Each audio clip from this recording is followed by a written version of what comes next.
سیرت عباس کی طرف ہم رخ کرتے ہیں، سب سے پہلے خاندانی پس منظر. دیکھیں یہ ایک فطری بات ہے کہ انسان سے پہلے انسان کا خاندان ہوا کرتا ہے اور انسان اپنے خاندان سے پہچانا جاتا ہے. گو کہ استثناءات ہر جگہ ہوتے ہیں، ایکسیپشنز آر آلویز دیئر، لیکن بہرحال انسان کی شخصیت پر اس کے خاندان کی چھاپ ہوتی ہے.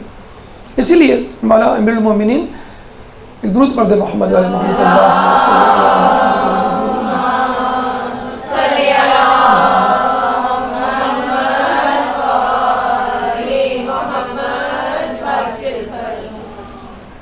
اپنے بھائی عقیل سے مشورہ لیتے ہوئے نظر آتے ہیں اور کہتے ہوئے نظر آتے ہیں کہ میرے لیے کسی ایسی عورت کا، کسی ایسے قبیلے کی عورت کا انتخاب کرو کہ جس سے ایک بہادر اولاد پیدا ہو. چنانچہ آپ کو مشورہ دیا جاتا ہے اور کلابیہ نامی قبیلے کی عورت فاطمہ کلابیہ سے جو ہے وہ آپ کا تعارف کروایا جاتا ہے اور آپ کی پھر شادی اس قبیلے کی عورت سے ہوتی ہے. نام آپ کا فاطمہ کلابیہ تھا، لیکن انہوں نے شادی کے بعد گھر میں داخل ہوتے ہوئے پھر سب سے پہلے تو کہتے ہیں کہ انہوں نے دروازے کی چوکھٹ کا بوسہ لیا اور شہزادوں سے کہا کہ میں تمہاری کنیز بن کر اس گھر میں آئی ہوں، ماں بن کر نہیں. اور واقعی انہوں نے کنیزی کا حق ادا کیا. نہ صرف انہوں نے کنیزی کا حق ادا کیا بلکہ ان کے بیٹے حضرت عباس نے بھی غلام ہونے کا حق ادا کیا. بہرحال حالانکہ نہ وہ کنیز تھی نہ یہ غلام تھے. بہرحال آپ نے جو ہے وہ کنیزی کو اختیار کیا اور کہتے ہیں کہ انہوں نے سختی سے منع کیا تھا مجھے فاطمہ کے نام سے نہ پکارو، کیونکہ مولا کو جناب علی کو بی بی سیدہ یاد آ جاتی ہے، فاطمہ الزہرا یاد آ جاتی ہے. چنانچہ انہوں نے اپنا نام جو ہے اپنے لقب کی بنیاد پر ام البنین یعنی بیٹوں کی ماں، 4 بیٹوں کی ماں جو ہے منتخب کیا. 4 بیٹوں کی ماں تھی جس میں ایک جو ہے وہ عبداللہ، دوسرے جعفر، تیسرے عثمان اور چوتھے جناب عباس. تو 4 بیٹوں کی ماں تھی اور چاروں بیٹے جو ہیں وہ شہید ہوئے، اللہ کے سپرد ہوئے، اسلام کی راہ میں قربانی کے کام آئے. اب آئیے ان کے بزرگوں کی طرف. جیسے آپ نے سنا کہ بڑا بہادر قبیلہ تھا، بڑے بہادر قبیلے سے تعلق رکھتی تھی. تو کیا اس کی وہ ہے دلیل یا کوئی مثال ہمیں پیش کریں؟ مثلاً آپ کے قبیلے کے ایک بزرگ بہادر کا نام ہمیں ملتا ہے عامر بن مالک. عامر بن مالک کا لقب تھا ملاعب الانسا، اسنا، ملاعب الاسنا یعنی نیزے سے اسنان یا اسنا جو ہے وہ نیزے کو کہتے ہیں. ملاعب کھیلنے والا، کھلاڑی یعنی نیزوں سے کھیلنے والا. عرب ممالک میں جس طرح ہم کہیں کہ تلوار سے کھیلنے والا، نیزوں سے کھیلنے والا، یعنی اس کے لیے کوئی مشکل کام ہی نہیں ہے، تو عام سا مسئلہ ہے.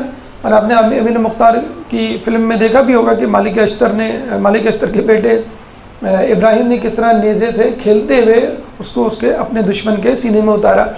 تو ان کا نام تھا ملاعب الاسنا یعنی نیزوں سے کھیلنے والا.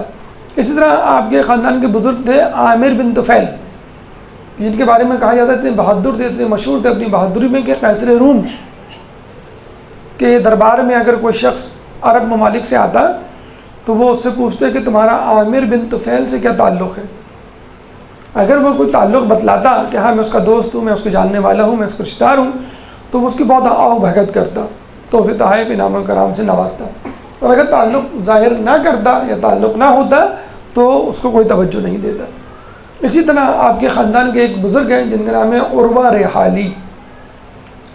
عروہ ریحالی جن کے بارے میں کہا جاتا ہے کہ ان کا عمرہ و سلاطین کے ہاں آنا جانا بہت تھا. ریحالی رحل سے نکلا ہے یعنی چلنا. تو ان کے بزرگ نہ صرف مشہور تھے، نہ صرف یہ کہ بہادری میں اپنا ثانی نہیں رکھتے تھے، بلکہ خود عمرہ و سلاطین بھی اس کے معترف تھے.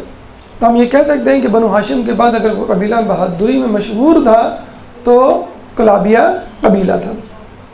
اب آئیے صفات عباس کی طرف کہ جناب عباس میں وہ کون سی صفات ہیں جو ہمارے عالیہ قابل تقلید ہیں، جن کو دیکھ کر ہمارے ایمان میں اضافہ ہوتا ہے اور ہمیں ایک حوصلہ ملتا ہے زندگی گزارنے کا کہ مشکل اوقات میں کس طرح زندگی گزاری جاتی ہے. جیسے کہ آپ کو معلوم ہے عباس شعر کا ایک نام ہے عربی زبان میں ایک ہی چیز کے بہت سارے نام ہوتے ہیں اور ایک ہی نام کے بہت سارے معنی ہوتے ہیں. تو اسی طرح شعر کے بہت سارے معنی ہیں. تو خود لفظ ہیں، الفاظ استعمال ہوتے ہیں. حیدر ایک لفظ ہے، خود عباس ایک لفظ ہے. القاب میں ابو الفضل یعنی فضل کا باب، فضائل کا باب، فضیلتوں کا باب. فضل ان کے بیٹے کا بھی نام ہے، یعنی کنیت بھی ٹھہری اور لقب بھی، اور یقیناً وہ فضائل سے آراستہ اور پیراستہ تھے، اس کے حامل تھے. باب الحوائج بہت مشہور لقب ہے آپ کا، امام موسیٰ کاظم کا اور جناب علی اصغر کا، تینوں شخصیات کا لقب ہے باب الحوائج. اس کے علاوہ سقا یعنی پانی پلانے والا ایک لقب ہے قمر بنی ہاشم. اسی سے ہم اپنی گفتگو کا آغاز کرتے ہیں. درود پڑھتے ہیں محمد والے محمد.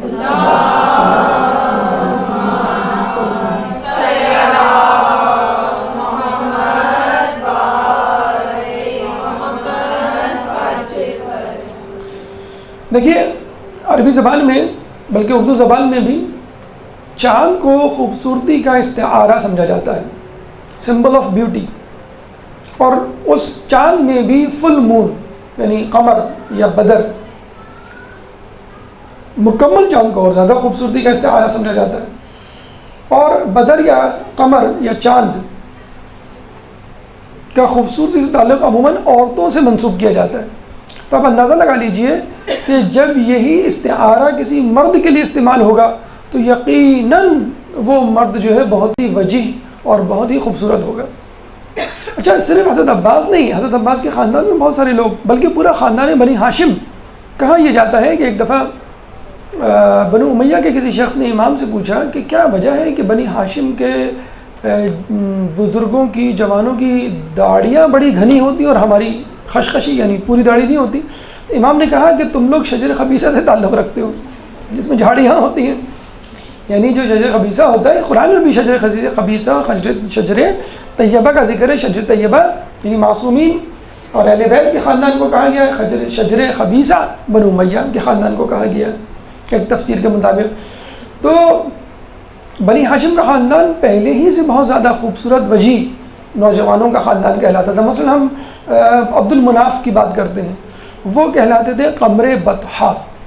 بطحہ مکے کا ایک نام ہے. قمر بطحہ یعنی مکے کا چاند، اتنے خوبصورت تھے عبد المناف. اس کے بعد خود حضرت عبداللہ رسول اللہ کے والد، ان کو کہا جاتا تھا قمر حرم یعنی بیت اللہ کا چاند. وہ بھی اپنی خوبصورتی میں لاسانی تھے. خود جناب سیدہ نے رسول اللہ کو قمر لیل جو ہے کئی جگہوں پہ پکارا ہے. اس کے علاوہ حضرت علی کے لیے قرآن میں والشمس والضحاها والقمر اذا تلاها، یہ رسول اللہ کو شمس اور علی کو قمر کہا گیا ہے کہ جب چاند اس کے پیچھے پیچھے آ جائے. کربلا میں جب امام حسین کا سر نوک نوزیہ پہ بلند ہوا تو کئی لوگوں نے بے اختیار سر حسین کو دیکھ کر کہا کہ راسن قمری زہری، کہ کیا ہی خوبصورت سر ہے جو چاند کی طرح چمک رہا ہے. تو اس میں اگر آپ کو قمر بنی ہاشم کہا جائے تو کوئی حیرت کی بات نہیں. ہاں، یہ ایک حیرت کی بات ہے کہ دیکھیں ہم نے اتنے سارے چاند گنوائے آپ کو، عبد المناف، حضرت عبداللہ، خود رسول اللہ، حضرت علی اور امام حسین، پانچ خوبصورت وجیح نوجوان.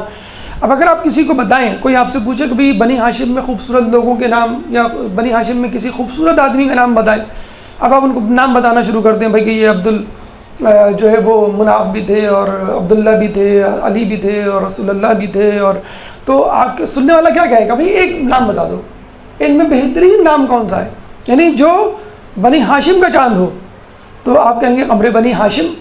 تو یہ ایک بہت بڑی سعادت ہے کہ چاند تو بنی ہاشم میں بہت تھے، لیکن قمر بنی ہاشم کا لقب جو ہے جناب عباس کی جھولی میں آیا. اللہم صلی علی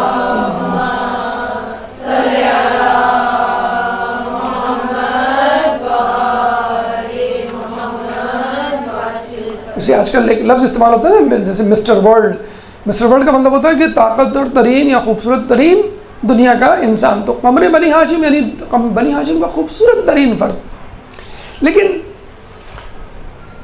یہ بات بالکل طے ہے اور ہمارے معاشرے میں یہ چیز بہت زیادہ سرایت کر جا رہی ہے کہ جو بھی شخص خوبصورت ہو، چاہے عورتوں میں چاہے مردوں میں، جلد یا بدیر وہ کسی نہ کسی گناہ، کسی نہ کسی اسکینڈل، کم از کم افیئر یا تہمت کا شکار ہو جاتا ہے۔ اور آج کل تو میڈیا کا دور ہے، آج کل تو جہاں اچھا چہرہ، جہاں اچھی شخصیت نظر آئی، فوراً آفرز آنی شروع ہو جاتی ہیں، بھائی آپ ڈرامے میں کام کریں، آپ فلموں میں کام کریں، ایڈ میں کام کریں، کم از کم آپ نیوز پڑھنے آ جائیں۔ تو ہمارے یہاں تو مطلب اچھے گھرانے کے لوگ یا پڑھے لکھے گھرانے کے لوگ تو بہت دور کی بات ہے، ایک چائے والا ہو جاتا ہے مشہور، کیوں نہیں ہو جاتا، تو اس کی تصویر جو ہے آ جاتی ہے، اور پھر وہ اس کو ڈراموں، فلموں اور ایڈ میں تو پتہ چلتا ہے کہ وہ جو ہے اسکینڈلائز ہو گیا اور پتہ نہیں کیا کہ پھر اس کے ماں باپ نے باقاعدہ اس کو خط لکھ کے برا بھلا کہا، فون کر کے برا بھلا کہا کہ تم کن چکر میں پڑ گئے، ہم نے کراچی تمہیں کس لیے بھیجا تھا، اور تم کو کیا ہو گیا، تم کیا لڑکیوں کے ساتھ، عورتوں کے ساتھ گھوم پھر رہے ہو، ان کے ساتھ ڈانس کر رہے ہو۔ پھر اس نے جو ہے وہ چیز چھوڑی، اب پتہ نہیں ہے آخری خبریں کیا ہیں، لیکن بہرحال جو ہمیں پتہ چلا تو یہ حقیقت ہے، کالج یونیورسٹیز میں پڑھنے والے اس بات کو بہت اچھی طرح جانتے ہیں۔ لیکن حضرت عباس کی وہ شخصیت ہے کہ جس نے قمری بنی ہاشم کا لقب ارن کرنے کے باوجود، لقب حاصل ہونے کے باوجود کبھی پا استقامت میں لغزش نہیں آنے دی، جو انبیاء کی سنت رہی۔ جیسے یوسف علیہ السلام خوبصورتی میں بے مثل تھے، لیکن پا استقامت میں لغزش نہیں آئی، فائدہ اٹھا سکتے تھے، مطلب فائدہ اٹھا کے زلیخا تو کیا وہ پوری سلطنت پہ قابض ہو سکتے تھے، لیکن انہوں نے خدا کی اطاعت کو مد نظر رکھا۔ اسی طرح ہم کہیں گے کہ جناب عباس جو ہے وہ خوبصورت ہونے کے باوجود ناجائز فائدہ تو بہت دور کی بات ہے، وہ باعفت ٹھہرے، باعفت ہی نہ ٹھہرے، باعصمت ٹھہرے۔ یہ عباس کی دوسری صفت، پہلی صفت قمر بنی ہاشم، دوسری صفت باعصمت ہونا۔ دیکھیں باعفت ہونا کا مطلب ہے صنف مخالف سے متعلق گناہوں سے اپنے دامن کو پاک کرنا، یہ ہے باعفت ہونا۔ باعفت ہونا باعصمت ہونے کا جز ہے۔ باعصمت کا مطلب ہے ہر قسم کے گناہوں سے پاک، فقط صنف مخالف سے متعلق گناہ، ہر قسم کے گناہوں سے پاک، عقل کے گناہوں سے پاک، غضب کے گناہوں سے پاک، وہم کے گناہوں سے پاک، شہوت کے گناہوں سے پاک، جو چار ہم اجزاء نفس پڑھتے ہیں، عقل، شہوت، غضب اور وہم یا وہم، تو ان تمام گناہوں سے جو پاک ہوگا اس کو ہم کہیں گے باعصمت، معصوم ہونا یا باعصمت ہونا۔ تو باعفت ہونا کا مطلب کیا ہے؟ شہوت سے متعلق گناہوں سے پاک، اور باعصمت ہونا کیا ہے؟ جو چار اجزاء ہیں نفس کے ان سے پاک ہونا۔ یہاں پہ ایک بہت اہم سوال اٹھتا ہے کہ کیا حضرت عباس معصوم تھے؟ بہت اچھا سوال لوگ پوچھتے ہیں، تو اس کا وہ جواب دلیل بھی دیتے ہیں۔ ہم نے تو پڑھا تھا 4 معصومین، اور یہ جو آیت تطہیر ہے، انما یرید اللہ لیذھب عنکم الرجس ویطہرکم تطہیرا، اللہم صلی علی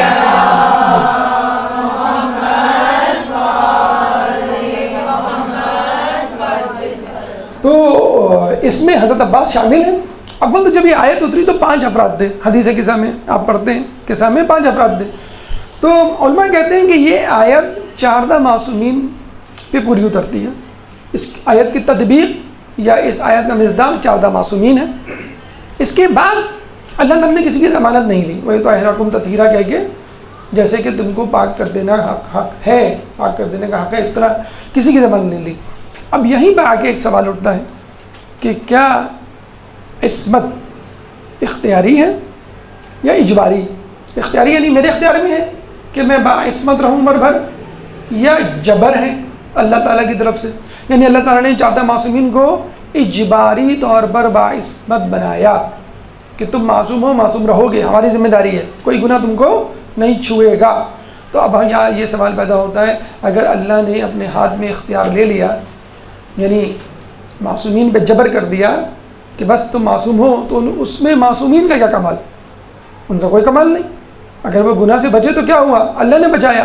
نہیں۔ علماء فرماتے ہیں کہ اللہ نے ذمہ داری تو لی، لیکن اللہ نے ذمہ داری اس بنیاد پر لی کہ وہ خود بھی بچیں گے۔ جیسے ایک ٹیچر ہے، وہ کہتا ہے تمہارا 1 گریڈ آئے گا، یہ میری ذمہ داری ہے، تو اس کا مطلب کیا ہوا؟ بچہ بالکل نہ پڑھے، بچہ ایگزام میں کچھ بھی نہ لکھ کے آئے 1 گریڈ آ جائے گا؟ نہیں۔ اس کا مطلب کیا ہوا؟ اگر ٹائٹل دیا گیا معصوم کا، طہارت کا، تو معصومین نے اس طہارت کو نبھایا اور اختیار رکھنے کے باوجود گناہوں کو نہیں کیا، سر انجام نہیں دیا، تو عصمت اختیاری ہے۔ اللہ نے بتلا دیا کہ یہ معصومین ہیں. ٹھیک ہے. اب یہاں پہ ایک اور عباس کے حوالے سے خوبصورت پہلو نکلتا ہے کہ عباس حالانکہ اس آیت تطہیر کے مصداق نہیں ہیں، اللہ نے ان کا ذمہ نہیں لیا، نہ عباس کا، نہ زینب کا، نہ دیگر لوگوں کا، لیکن ان لوگوں نے پھر بھی اپنے آپ کو معصوم ثابت کر کے دکھایا. کتنی بڑی بات ہے کہ کوئی مجبوری نہیں تھی، اللہ نے کہا نہیں تھا، لیکن انہوں نے پھر بھی، کیونکہ ماحول ایسا تھا. جب ماں باپ بہن بھائی آس پاس میں ماحول جو ہے وہ معصومین کا ملے تو بچہ خود کیوں نہیں معصوم بن کر دکھائے. اس کا مطلب کیا ہوا کہ اللہ ایک طرح سے ہمیں بھی حوصلہ دے رہا ہے کہ دیکھو جو معصوم نہ بھی ہو وہ بھی اپنے آپ کو معصوم کر کے ثابت کر کے دکھا سکتا ہے. تو تم بھی تھوڑی سی ہمت کر لو، اگر معصوم کے درجے پہ نہ بھی پہنچے تو ان سے قریب ترین تو ہو جاؤ گے. 50%، 60%، 70%، جتنا بھی تم معصومیت کو حاصل کر سکتے ہو معصومیت کو حاصل کرنے کی کوشش کرو. تو تھیوریٹیکلی ہر انسان معصوم بن سکتا ہے، وہ الگ بات ہے پریکٹیکلی چند ہی لوگوں نے ثابت کیا، چند ہی لوگوں نے. تھیوریٹیکلی ہر کوئی معصوم بن سکتا ہے لیکن پریکٹیکلی ممکن نہیں ہے، اور چند ہی لوگوں نے اس کو ثابت کیا. تو حضرت عباس آیت تطہیر کے مصداق نہیں تھے لیکن پھر بھی انہوں نے جو ہے اپنی معصومیت کو ثابت کیا. اب آئیے ہماری تیسری گفتگو میں تیسرا جو وہ ہے پہلو یا تیسری صفت عباس. ایک تو صفت ہم نے کہا قمر بنی ہاشم، ایک ہم نے کہا عصمت، ایک تیسرا جو ان کا جو وہ ہے خوبصورت کمال وہ ہے علم. اچھا علم کی جب اگر ہم قمر بنی ہاشم کہیں تو چلے ٹھیک ہے، خوبصورت تھے، اسمارٹ تھے. اگر ہم عصمت کہیں ٹھیک ہے، گناہ ہوتے ہوئے ہم نے نہیں دیکھا. علم کے حوالے سے بات کریں تو علمی حوالے سے بہت زیادہ واقعات ہمارے سامنے نہیں آتے. تو ہم جیسے جاہل افراد یہی کہتے تھے کہ بھئی شاید وہ بہت بڑے عالم نہیں تھے. ایک استاد، ایک عالم دین اپنے طلباء کے سامنے درس دے رہے تھے تو کہنے لگے کہ عباس کا شجیع ہونا، جرت مند ہونا تو ثابت ہے لیکن عالم ہونا، فقیہ ہونا ثابت نہیں ہے. تو میرے نزدیک وہ بہت بڑے عالم یا فقیہ نہیں تھے. یہ کہہ کے وہ چلے گئے. رات کو سوئے تو خواب میں حضرت عباس آئے اور کہنے لگے کہ مجھے تم سے ایک مسئلہ پوچھنا ہے. فقیہ نے کہا پوچھیے. مسئلہ پوچھا تو انہوں نے کہا یہ تو بہت ہی مشکل مسئلہ ہے، میں اس کا جواب نہیں دے سکتا. کہ لیے تم تو بہت بڑے فقیہ بنتے ہو کہ میں بہت بڑا عالم ہوں. تم جیسے لوگ ان تمام روایتوں کو پڑھ کر عالم بن سکتے ہیں کہ جو روایتیں معتبر اور غیر معتبر راویوں سے تمہارے تک پہنچی، اور میں جس نے حضرت علی کے زانوں پہ بیٹھ کر علم حاصل کیا بغیر کسی راوی کے بیچ میں، تو کیا میں عالم اور فقیہ نہیں؟ تو یہ سن کر جو ہے وہ عالم دین شرمندہ ہو گیا. رسول امیر المومنین کے بارے میں کہا جاتا ہے کہ وہ ایک زانوں پہ بی بی زینب صغریٰ اور ایک زانوں پہ حضرت عباس کو بٹھا کر جو ہے پڑھاتے تھے. ایک دفعہ انہوں نے کہا کہ بیٹا کہو ایک، انہوں نے کہا واحد، انہوں نے کہا کہو دو. دو کے لیے جو ان کی زبان نہ کھلی. تو علی نے کہا کہ بیٹا دو کیوں نہیں کہتے؟ کہیں گے جس زبان سے میں نے ایک کہہ دیا اس زبان سے میں دو کیسے کہہ سکتا ہوں. یہ تھی معرفت. امام فرماتے ہیں کہ ان العباس ابن علی ذق العلم ذقا، کہ بے شک حضرت عباس کو علم اس طرح دیا گیا ہے کہ جیسے ایک پرندہ ایک پرندے کو غذا دیتا ہے. آپ نے دیکھا نا ایک چڑیا اپنے بچے کو چونچ در چونچ، ایک چونچ سے دوسری چونچ تک غذا پہنچتی ہے بغیر کسی راوی، بغیر کسی پیالے. ہم تو چمچے میں پھر بھی پلاتے ہیں، ماں چمچے میں، بوتل میں، پیالے میں، وہ تو چونچ سے چونچ تک جاتا ہے، بیچ میں کوئی واسطہ نہیں ہوتا. تو پولوشن کا، کنٹامینیشن کا کوئی امکان ہی نہیں ہے کہ آپ امیر المومنین کسی سے کہیں اور وہ جو ہے حضرت عباس سے کہیں. کوئی راوی نہیں. جتنے زیادہ راوی ہوں گے علم اتنا ہی مشتبہ ہوگا. کیوں آج مسلمان 73 فرقوں میں بٹے ہوئے؟ علم کے مشتبہ ہونے سے. رسول اللہ کے زمانے میں ایک اسلام تھا، اس کے بعد 2، پھر 4، پھر 73 اسلام آپ کے سامنے آ گئے، کیونکہ راوی بیچ میں آ گئے بہت سارے غیر مصدقہ یا کاذب راوی. تو حضرت عباس کا علم یقیناً اپنی مثال آپ تھا. اب یہ بات الگ ہے کہ موقع نہیں ملا. مثلا ایک طالب علم ہے، وہ 10 کتابوں کو پڑھ کر آتا ہے اور آپ اس سے وائوہ لیتے ہیں، سوال جواب کا سلسلہ ہوتا ہے، اور آپ سے پہلی کتاب پوچھتے ہیں. پہلی کتاب میں وقت پورا ہو جاتا ہے، فرض کر لیجئے ایگزام کا 10 منٹ 15 منٹ جتنے بھی آپ ڈیڈیکیٹ کرتے ہیں. پھر آپ کہتے ہیں کہ بھائی تم نے ایک ہی کتاب پڑھی. وہ بچہ کیا کہے گا؟ سر آپ نے مجھ سے صرف ایک ہی کتاب پوچھی، آپ نے مجھ سے پوچھا ہی کیا؟ اگر پوچھتے تو میں بتلاتا. تو حضرت عباس کو موقع ہی نہیں ملا. ابھی آئے گا تذکرہ، علم کیا بہت ساری باتوں کا موقع نہیں ملا. اگر کسی امام کو، کسی معصوم کو یا کسی بڑی شخصیت کو جو کسی خوبی کا حامل ہو، اس خوبی کے مظاہرے کا موقع نہ ملے تو کیا اس کا مطلب یہ ہے کہ وہ خوبی سے آ رہی ہے؟ جی نہیں، خوبی موجود ہے لیکن مظاہرے کا موقع نہیں ملا. یہاں پہ ہماری تیسری بات یا تیسری صفت عباس، چوتھی صفت عباس کا ہم تذکرہ کریں گے، اور وہ ہے سقایت، یعنی پانی پلانا. پہلی خوبی قبر بنی ہاشم، خوبصورتی، وجاہت.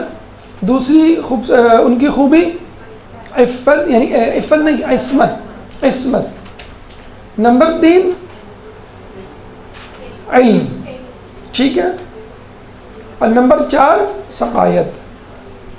یہ ایک بہت دلچسپ موضوع ہے، اور غالباً حضرت عباس کے علاوہ کوئی بھی اتنا پانی پلانے والا مشہور نہیں ہوا. ساقی کوثر ہے امیر المومنین، لیکن جو نسبت پانی پلانے کی یا سیراب کرنے کی حضرت عباس سے دی جاتی ہے وہ بہت کم لوگوں کو. سب سے پہلے تو یہ بات ذہن میں رکھ لیجئے کہ پانی پلانے کو ہم نے بہت انڈر ایسٹیمیٹ کیا ہوا ہے، بہت چھوٹا کام سمجھا ہوا ہے.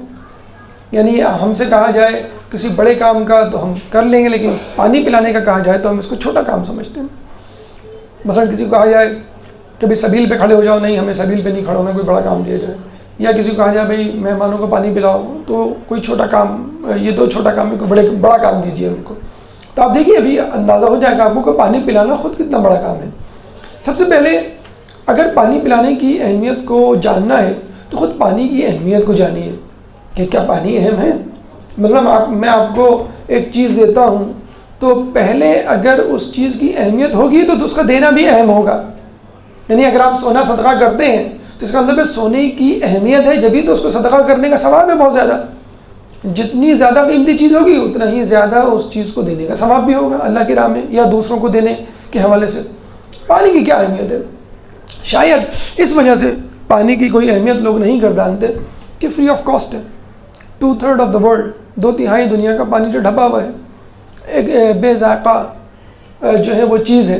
تو شاید اس وجہ سے، لیکن حقیقت ہے کہ بہت اہمیت ہے. مثلا پانی کی اہمیت کو ہم مد نظر رکھ لیتے ہیں. کہتے ہیں کہ قیصر روم نے حاکم شام کو ایک شیشی بھیجی اور یہ کہا کہ اس شیشی میں دنیا کی ہر چیز ڈال کے دو.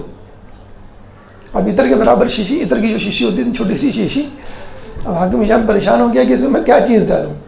اگر آپ کے پاس بہت بڑا ٹرک بھی ہو، NLC کا ٹرک ہو، بہت بڑا کنٹینر بھی ہو، اس میں آپ کتنی چیزیں ڈالیں گے؟ پھر بھی پورے گھر کا سامان نہیں آئے گا. تو شہر اور دنیا تو بہت دور کی بات. تو ابن عباس وہاں موجود تھے، تو ابن عباس سے پوچھا کہ بھائی تم بتاؤ اس کا جواب کیا، اس مسئلے کا حل کیا ہوگا؟ اس شیشی میں پوری چیزیں، دنیا کی تمام چیزیں ڈالنی ہیں.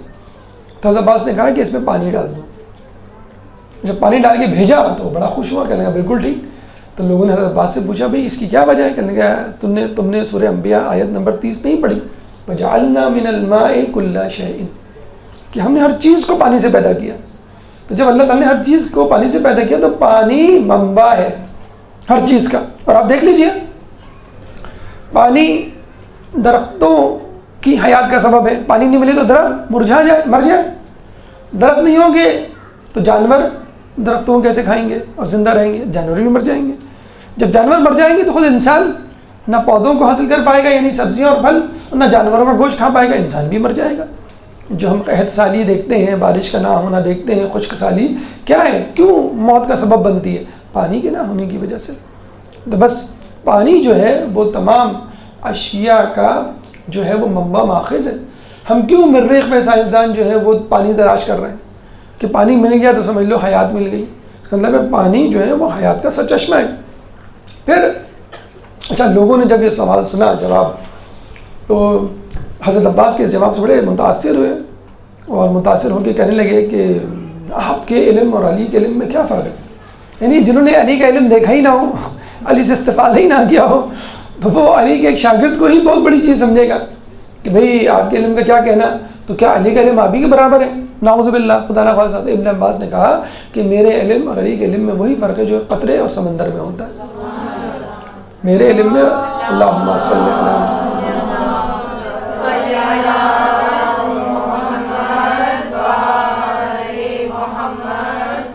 جو ایک پانی جو قطرے میں اور سمندر میں ہوتا ہے.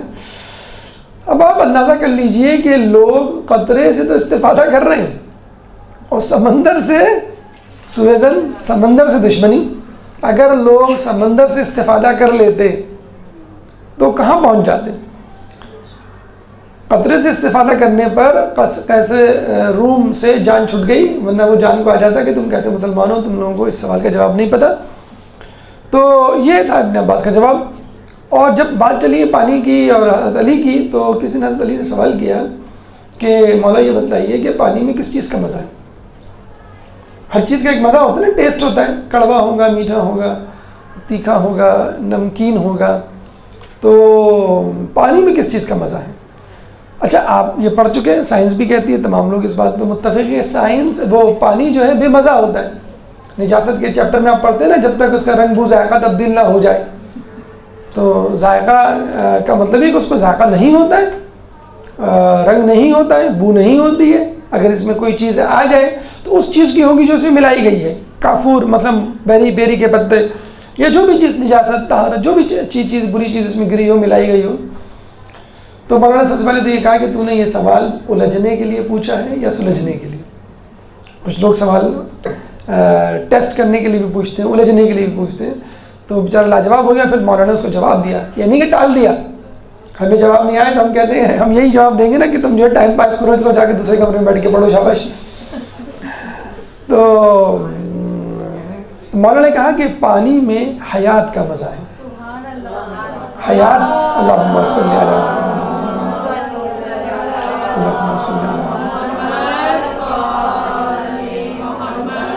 پانی میں حیات کا مزہ ہے، یعنی حیات کا لطف ہے. اور آج سائنس کہتی ہے، تمام دنیا کے لوگ متفق ہیں کہ پانی نہ ہو تو حیات نہ ہو، پانی ہو تو حیات ہوگی. تو یہ پانی کی اہمیت ہو گئی. اس کا مطلب جب پانی کی اہمیت ہوگی تو پانی پلانے کی، پانی فراہم کرنے کی، پانی کی سبیل کرنے کی بھی اہمیت ہوگی.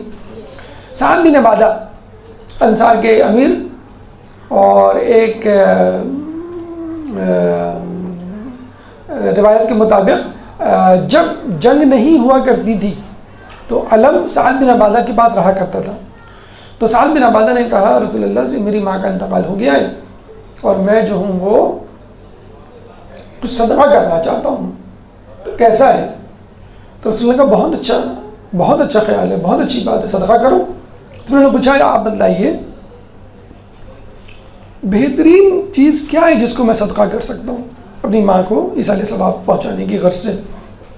تو آپ نے کہا سیرابی، لوگوں کو سیراب کرنا، لوگوں کی پیاس بجھانا. ایک اور روایت میں پوچھا مولا سے کہ رسول اللہ سے پوچھا گیا کہ بہترین چیز کیا ہے؟ تو آپ نے کہا بہترین عمل. تو رسول اللہ نے کہا کہ تشنہ جگر کو سیراب کرنا بہترین عمل ہے، چاہے جانور ہی کیوں نہ ہو. ہم جانور کے پانی پلانے کو تھوڑا سا انڈر اسٹیمیٹ کرتے ہیں، انسانوں کو پھر بھی پلا دیا. چاہے جانور ہی کیوں نہ ہو اس کا انڈر اسٹیمیٹ نہ کیجیے. جناب عباس نے حر کی فوج نہیں بلکہ حر کی فوج کے جانوروں تک کو پانی پلایا. وجہ اللہ فرماتا ہے سورہ فرقان آیت نمبر 47 میں کہ وَأَنزَلْنَا مِنَ السَّمَاءِ مَاءً طَهُورًا، کہ ہم نے آسمان سے پاک پانی نازل کیا. تو یہی کہتا ہے کہ ہم نے اس پانی کو نازل کیا تاکہ انسان سیراب ہو، تاکہ جانور سیراب ہو. جب اللہ سیراب کر رہا ہے تو انسان کو سیراب کرنے میں کیا دقت یا شرمندگی محسوس کرنا. اسی طرح ایک شخص نے پوچھا کہ وہ کون سا عمل ہے جو انسان کو جنت کے قریب کر دیتا ہے؟ تو آپ نے فرمایا تو ایک مشک خرید لے اور اس سے لوگوں کو پانی پلا، اور اس وقت تک پانی پلا جب تک مشک پھٹ نہ جائے. مسلسل پانی پلاؤ، پانی پلانے سے تھکو نہیں، رکو نہیں کہ بس ایک مرتبہ 2 مرتبہ پلا دیا. اور ایک اور بڑی دلچسپ حدیث کہ اگر پانی میسر ہو تو پانی پلانا کسی غلام کو آزاد کرنے کے برابر ہے، اور اگر پانی میسر نہ ہو اور پھر پانی پلایا جائے تو کسی مردہ کو زندہ کرنے کے برابر ہے. کتنا بڑا جس کہتے ہیں اجر و ثواب ہے. ہمارے یہاں عموماً اس کو چھوٹا سمجھا جاتا ہے. دیکھیں بڑا اچھا، میں ابھی پڑھ رہا تھا ایک میسیج آیا کہ گرمیوں کا موسم شروع ہو گیا ہے، شدت گرمی سی لو لگ سکتی ہے، شدت گرمی سے ڈیہائیڈریشن ہو سکتی ہے، یہ فلاں چیزیں ہو سکتی ہیں، تو آپ احتیاطی تدابیر کریں، خوب پانی پئیں، پانی پی کے گھر سے نکلیں اور لوگوں کو بھی پانی پلائیں. جگہ جگہ اپنے اسٹالس بھی دیکھے ہوں گے کولر وغیرہ کے لگ جاتے ہیں. ایک تو بڑی اچھی بات کی کہ آپ اپنے گھر کے صحن میں یا ٹیرس میں یا بالکنی میں ایک ٹرے یا تھال رکھ دیں، پلیٹ رکھ دیں جس میں پانی ہو، تاکہ پرندے جو پیاسے اڑ رہے ہیں گھوم رہے ہیں ان کے لیے تو کوئی بھی پانی نہیں رکھے گا نا. ہم انسانوں کے لیے پھر بھی توجہ کر لیتے ہیں، لیکن پرندوں کے لیے اگر پالے ہوئے ہوں تو الگ بات ہے، لیکن اڑتے ہوئے پنچھی آسمانوں کی سیر کرتے ہوئے ان کو کون پوچھے گا؟ تو تاکہ وہ پرندے جو گرمی سے بے حال ہوں وہ آپ کے ٹیرس، آپ کی چھت، آپ کی بالکنی میں آ کے پانی پی لیں. یہ بھی ثواب ہے، کیونکہ خود حدیث کہہ رہی ہے چاہے جانور ہی کیوں نہ ہو اس کو پانی پلائیں. خود گھر میں بچوں کو اس بات کی ٹریننگ دیں. ضروری نہیں ہے کربلا ہو پھر آپ مشق بھریں، تلوار چلائیں، امام کا ظہور ہو، آپ نیزے سے جو ہے دشمن کے سینے کو جو ہے وہ چیر پھاڑے. جو کام ابھی آپ کر سکتے ہیں کم از کم اس کو تو انجام دیں. کربلا میں کتنا اہم کام تھا لوگوں کو پانی پلانا، جو حضرت عباس نے اپنے ذمہ لیا. اگر آپ کربلا میں نہیں ہیں تو کوئی بات نہیں، فی الحال جن لوگوں کو پانی پلا سکتے ہیں، ضروری نہیں ہے کوئی تڑپے مرے اور مرنے کے قریب ہو پھر آپ اس کو پانی پلائیں. ابو امی کو آپ جب وہ کہیں پانی پلائیں، اور نہ بھی کہیں تو بھی آپ سمجھ جائیں. اگر کوئی شخص مثلا ہم دسترخوان پہ بیٹھتے ہیں تو بچوں کو یہ عادت ڈلوائیں کہ بیٹا پانی کا گلاس بھر کے رکھو. امی کو، ابو کو، بڑی بھائی کو، بڑی بہن کو، چھوٹے بھائی بہن کو کوئی ایسا مذاکرہ نہیں ہے. ہم انتظار کر رہے ہوتے ہیں کہ بھائی، بلکہ دوسروں کے ہم خود پانی مانگ رہے ہوتے ہیں، امی ذرا پانی دے دیں، ابو ذرا پانی دے دیں. نہیں، بچوں کو ٹرین کریں کہ ماں اگر کھانا پکا رہی ہے تو بچے دسترخوان لگائیں، بچے پلیٹیں رکھیں، بچے جو ہے وہ پانی کا گلاس اور اس میں پانی بھر کے رکھیں. جو کام بچے کر سکتے ہیں ان سے ضرور کروائیں. ایک تو خود ٹیم ورک پیدا ہوگا، ایک تو خود یہ بھی معلوم ہوگا کہ ہماری امی جو 2 گھنٹے سے بریانی پکا رہی ہیں یا قورمہ بنا رہی ہیں یا کچن میں گئی ہوئی ہیں، ان کی کیا حالت ہوتی ہوگی کہ ہم فقط ایک جو ہے وہ کیبنٹ سے گلاس نکال کے کولر میں پانی رکھتے ہیں تو اس میں ہمیں دقت اور زحمت محسوس ہوتی ہے. یا کولر بنانے میں یا فریج کی بوتلیں جو خالی ہو جاتی ہیں تو چیخ پکار مچ جاتی ہے کہ تم لوگ فریج کی ساری بوتلیں خالی کر دیتے ہو اور بھر کے نہیں رکھتے ہو، ساری بوتلیں باہر پڑی ہوئی ہیں. تو یہ سب کیا ہے؟ پانی پلانے کے جسے کہتے ہیں کہ ثواب کے بہانے ہیں، چھوٹی چھوٹی چیزیں جو ہم کر سکتے ہیں. ہر گھر میں یہ دعا ہے، مطلب کوئی گھر اس سے خالی نہیں ہوگا کہ پانی کی بوتل پی اور خالی چھوڑ دی. کولر خالی ہے تو کسی کو ہوش ہی نہیں ہے، ابا آ کے کولر اٹھا کے پٹخ دیں کہ بھائی تم لوگوں کو ذرا سا بھی ہوش نہیں ہے، میں تھکا آ رہا تو میرے لیے پانی نہیں ہے. تو یہ بچوں کو بتائیں کہ بیٹا دیکھو، اگر تمہیں اہل بیت کے نقش قدم پہ چلنا ہے تو ضروری نہیں ہے کہ کربلا برپا ہو پھر تم کچھ کرو. تم اس وقت بھی بہت کچھ کر سکتے ہو. مثلا اگر پانی موجود ہے تو آپ لوگوں کو پانی پلائیں. چھوٹے بچوں کو دیکھیں، جو جتنا اہلیت رکھتا ہے جس کام کا، اس کو وہ کام دیا جائے. اب ایک چھوٹا بچہ ہے یا بچی ہے فرض کر لیں 8-9 سال کی، وہ کھانا نہیں پکا سکتی، لیکن یہ پلیٹیں رکھنا، پلیٹیں اٹھانا، دسترخوان رکھنا، دسترخوان اٹھانا، پانی رکھنا، پانی کے گلاس ایک جگہ پہ رکھنا، یہ کام تو ہم کر سکتے ہیں. تو اس کام سے فائدہ اٹھائیے. اور یہ بھی دیکھیں جو حدیث میں ہے نا کہ جنت کے قریب کر دیتا ہے، مشک بھر لو پانی پلاؤ، تو اس کا مطلب یہ نہیں کہ آپ مشک بھریں. بھئی اب وہ مشک کا زمانہ نہیں رہا، اب کولر بھریں، آپ فریج کی بوتلیں بھریں، آپ جگ بھریں، آپ جو گلاس ہیں اس کو بھریں.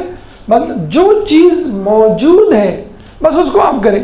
اس کا مطلب کیا ہوا؟ اگر یہ چیزیں نہ ہوتی اور آپ سے کہا جاتا تو آپ انشاءاللہ اس کی بھی کوشش کرتے. جب جو چیز موجود ہے وہ آپ نہیں بھر سکتے تو جو چیز موجود نہیں ہوگی تو پھر آپ اس کو کیسے لائیں گے؟ آسان کام نہیں کر سکتے تو آپ مشکل کام کیسے کریں گے؟ یہ میں ابھی اس کی مثال ابھی آگے آئے گی کہ مولا علی نے جنگ بدر میں پانی کی سبیل کی تھی، کنویں سے پانی لائے تھے. پانی کا کنواں کھودا نہیں تھا کیونکہ کنواں موجود تھا. کہ کنواں موجود ہے تو کھودنے کی کیا ضرورت؟ حضرت عباس نے کنواں کھودا تھا کہ کنواں موجود نہیں تھا، پانی موجود ہی نہیں تھا یا قبضہ تھا اس کے اوپر. تو جو چیز موجود ہے کم از کم اس کو کریں تو انشاءاللہ اللہ تعالیٰ آپ کو ان نیکیوں کی بھی توفیق دے گا جو آپ کو بظاہر سامنے نظر نہیں آ رہی. چھوٹی نیکیاں کریں، اللہ تعالیٰ بڑی نیکیاں کرنے کی توفیق دے گا. حدیث میں ہے کہ جب انسان وہ کام کرتا ہے جو اس کو معلوم ہے تو اللہ تعالیٰ اس کو ان چیزوں کا علم دے دیتا ہے جو اس کو نہیں معلوم. کتنی باتیں ہم کو معلوم ہیں، کتنے دروس سن چکے ہیں، کتنی نیکیوں کے بارے میں، ان کے فضائل، گناہوں کے اثرات، ان کے نتائج، لیکن ہم کتنی نیکیاں کرتے ہیں، ہم کتنے گناہوں سے بچتے ہیں. تو جو چیز موجود ہے، جس کے لیے ایک جملہ بولا جاتا ہے اویل دا اویلیبلٹی، جو چیز موجود ہے کم از کم اس کو اویل کریں. پھر انشاءاللہ اللہ تعالیٰ جب توفیق دے گا اور آپ کا جو یہ دعویٰ ہے کہ امام آئیں گے تو میں یہ کروں گا، میں یہ کروں گا، بھائی آپ کم از کم پانی سے شروع کریں۔ تو یہ پانی کی اہمیت، یہ پانی پلانے کی اہمیت۔ اب آئیے سقائے امتی، یعنی ساقی امت، کتنے ساقی گزرے ہیں، یا پانی پلانے والوں کے کیا درجات ہیں، کیا بزرگان دین ہیں جو ہمیں اس طرف دعوت دیتے ہوئے نظر آتے ہیں۔ درود پڑھ دیں محمد والے محمد۔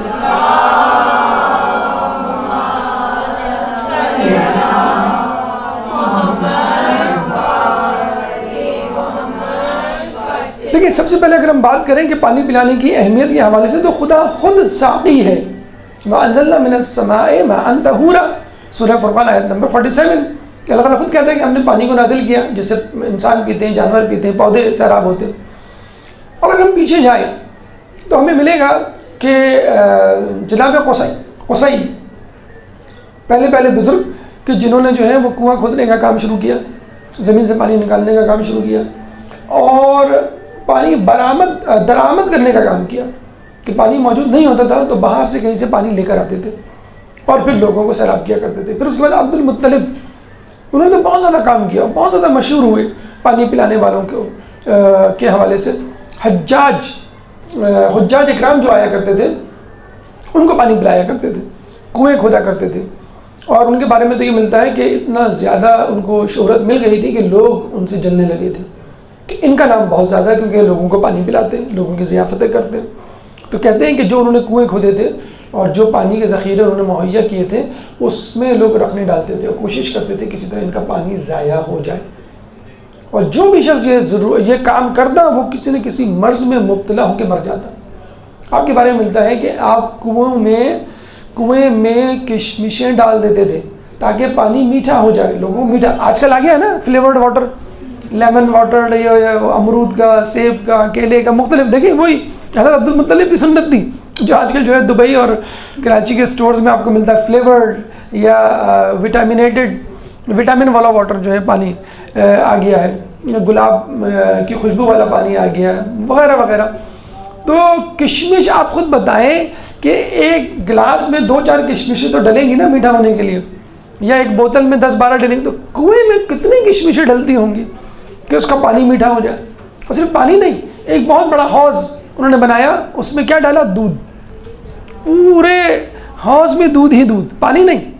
اور لوگ آتے تھے بالکل ڈول اور بالٹی اور جسے کہتے ہیں کہ چمچوں سے، دیگوں سے، اور سیراب ہو کے اپنے اپنے خیموں میں لے کے جاتے تھے۔ ہم بھی اگر محرم میں جب شربت ملے تو 2-4 گلاس سے کم کوئی بھی نہیں پیتا، اسپیشلی اگر جو ہے وہ دودھ کا شربت ہو، محفل مرزا کا شربت ہو، مشہور شربت ہے۔ جیسے ہمارے لکھنؤ میں بھی کچھ جگہیں ایسی ہوتی تھی، آپ نے حبیب اپنی مظاہر کے حوالے سے واقعہ بھی سنا ہوگا کہ ایک آدمی جو ہے وہ شربت پلایا کرتا تھا، تو اچھا شربت ہو، لوگ 2-4 تو ضرور پیتے ہیں۔ تو آپ اندازہ لگا لیں اس زمانے میں تو صحرا میں تو پانی کی زیادہ طلب ہوا کرتی تھی، پانی مل جائے فری آف کاسٹ۔ آج کل پانی بھی فری آف کاسٹ نہیں ملتا، منرل واٹر آپ کو پے کرنا پڑتا ہے، یا پھر ایسا پانی ملے گا کہ آپ کو الٹی ہو جائے۔ تو صحرا کا علاقہ، شدید گرمی، حالانکہ دیکھیے پانی ایک ایسی چیز ہے، آپ کہہ سکتے ہیں بھائی تم اپنا پانی کیوں نہیں لے کر آئے، یا ایک بچہ ہے پانی واٹر بوٹل نہ لے کے جائے اپنی، یا لنچ باکس نہ لے کے جائے، مس اس کو کتنا جسے کہتے ہیں کہ سرزنش کرے گی کہ بھائی تمہارا لنچ باکس کہاں ہے، تمہاری پانی کی بوتل کہاں ہے۔ جو ساقی وہاں آیا کرتے تھے، حجاج آیا کرتے تھے، تو ان کو چاہیے تھا کہ وہ اپنا سامان خورد و نوش پینے کا اور کھانے کا اپنے سامان ساتھ لے کر آئیں، یا اتنا مال لے کر آئیں۔ حج کے لیے کہا گیا ہے کہ اتنا مال ہو کہ آپ حج کر سکیں، اتنا مال لے کر آئیں کہ حج کے اخراجات برداشت کر سکیں، بلکہ اتنے اخراجات ہوں کہ اپنے پیچھے اپنے گھر والوں کو کسی مشکل میں نہ چھوڑیں۔ تو یہ ان کی ذمہ داری تو نہیں ہے، اگر ذمہ داری ہے اس کے پیسے لیں، آپ چلے جائیں۔ حج کتنا بڑا بزنس بن چکا ہے، تیل کے بعد اب لوگوں کی نظریں اسی پر ہیں۔ جو ہمارے ہائی رائز بلڈنگز مل رہی ہیں، جو 14 ہائی رائز بلڈنگز کے وہ ٹینڈرز ہیں نکلے ہوئے ہیں اور بن رہی ہیں، کیوں؟ بزنس بن چکا ہے اب کہ پانی کی ایک بوتل کے جو ہے وہ پیسے لیے جا رہے ہیں۔ تو پانی جو ہے وہ پلانا بہت بڑا ثواب ہے، اور جناب عبد المطلب نے، جناب قصی نے پلایا، پھر ابو طالب نے اس کو زندہ کیا، بلکہ چاہے زمزم کا اجرا کیا، اور پھر دوبارہ سے جو ہے وہ زمزم کا کنواں کئی مرتبہ بند ہوا، کئی مرتبہ کھلا، تو اس کو کھولنے میں خود خاندان بنی ہاشم کا ہاتھ رہا۔ پھر حضرت علی کے حوالے سے ملتا ہے، پانی پلانے کے حوالے سے ساقی کوثر مشہور ہیں، ان کا ایک لقب بھی ہے۔ حضرت علی کے حوالے سے ملتا ہے کہ آپ نے 3 جگہوں پر پانی پلایا، جنگ بدر میں خلیفہ سویم کے انتقال کے وقت، اور جب باغیوں نے ان کو گھیرا ہوا تھا، اور جنگ صفین۔ جنگ بدر میں جب رسول اللہ نے کہا کہ کون پانی کی سبیل کرے گا، تو اس وقت جو ہے وہ بہت رات تھی، دشمن کا جو ہے وہ ڈر خوف تھا، اور بڑا مشکل تھا کنویں تک جانا، بہت دور تھا کنواں۔ تو حضرت علی نے کہا میں جاؤں گا، تو رسول اللہ نے ان کو بھیجا۔ تو کہتے جب گئے تو کنویں کے پاس نہ کوئی ڈول نہ کوئی رسی، کیونکہ صحرا میں ایک دور دراز مقام پر زیادہ قابل استعمال نہیں ہوگا۔ تو حضرت علی خود بنفس نفیس کنویں میں اتر گئے، مشق بھری، اب آپ دیکھ لیں اندھیرا اور دشمنوں کا ڈر، اور پانی بھرا اور لے کر آئے۔ جب لے کر آئے تو آندھی آئی، اتنی سخت آندھی کہ ان کو کھڑا ہونا پڑا۔ پھر آندھی جب تھمی تو آگے بڑھے، جب آگے بڑھے دوبارہ آندھی آئی، پھر آپ تھوڑی دیر کے لیے رک گئے۔ اور جو صحراؤں کی آندھی ہوتی ہے وہ بڑی خطرناک ہوتی ہے، اتنی خطرناک ہوتی ہے کہ آپ جو ہیں وہ اڑ جاتے ہیں بعض اوقات، اور اس آندھی سے جو پتھر کنکر اڑتے ہیں تو کنکر آپ کی آنکھوں میں لگتے ہیں، جس کی وجہ سے اندھا پن ہو سکتا ہے۔ تو رک گئے۔ پھر دوسری مرتبہ جب بھی جو عرب ہیں وہ کیا کہتے ہیں، وہ مشال جو پہنتے ہیں قطرہ، وہ اسی لیے پہنتے ہیں، جو کپڑا جو ڈالتے ہیں وہ کوئی فیشن کے طور پہ کپڑا نہیں ڈالتے، وہ اس لیے ڈالتے ہیں کہ جب وہ صحرا میں نکلیں اور ہوا چلے، طوفان آئے، تو کپڑا جو ہے اپنے آس پاس ڈال لیں، یا کپڑا جو ہے وہ آگے کی طرف رہے اور کنکر نہ پڑے چہرے کے اوپر۔ تو دوسری مرتبہ رکے، پھر تیسری مرتبہ آندھی آئی، تیسری مرتبہ بھی رکے، اس میں کافی دیر لگی۔ رسول اللہ نے جب وہ پہنچے تو رسول اللہ نے کہا کہ تمہیں اتنی دیر کیوں ہوگی؟ کہیں گے آندھی آئی، وہ بھی 3 مرتبہ۔ کہ آندھی نہیں آئی تھی، 3 فرشتے 3000 فوج کے ساتھ اترے تھے۔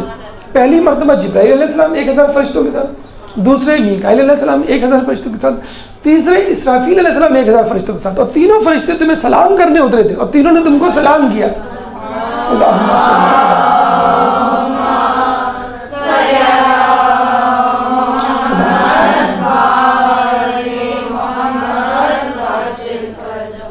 ایک یہ موقع تھا کہ مولا علی نے جو ہے پانی کی سبیل کی۔ دوسری مرتبہ خلیفہ سویم کے دور میں جب باغیوں نے خلیفہ سویم کو گھیر لیا تھا، دانا پانی بند کر دیا تھا، تو آپ نے حسن حسین کو کہا، ان کی ڈیوٹی لگا کہ تم ان کو پانی پہنچاؤ۔ کیسے پانی پہنچاتے تھے؟ اندر تو جا نہیں سکتے تھے، باغیوں کا گھیرا تھا۔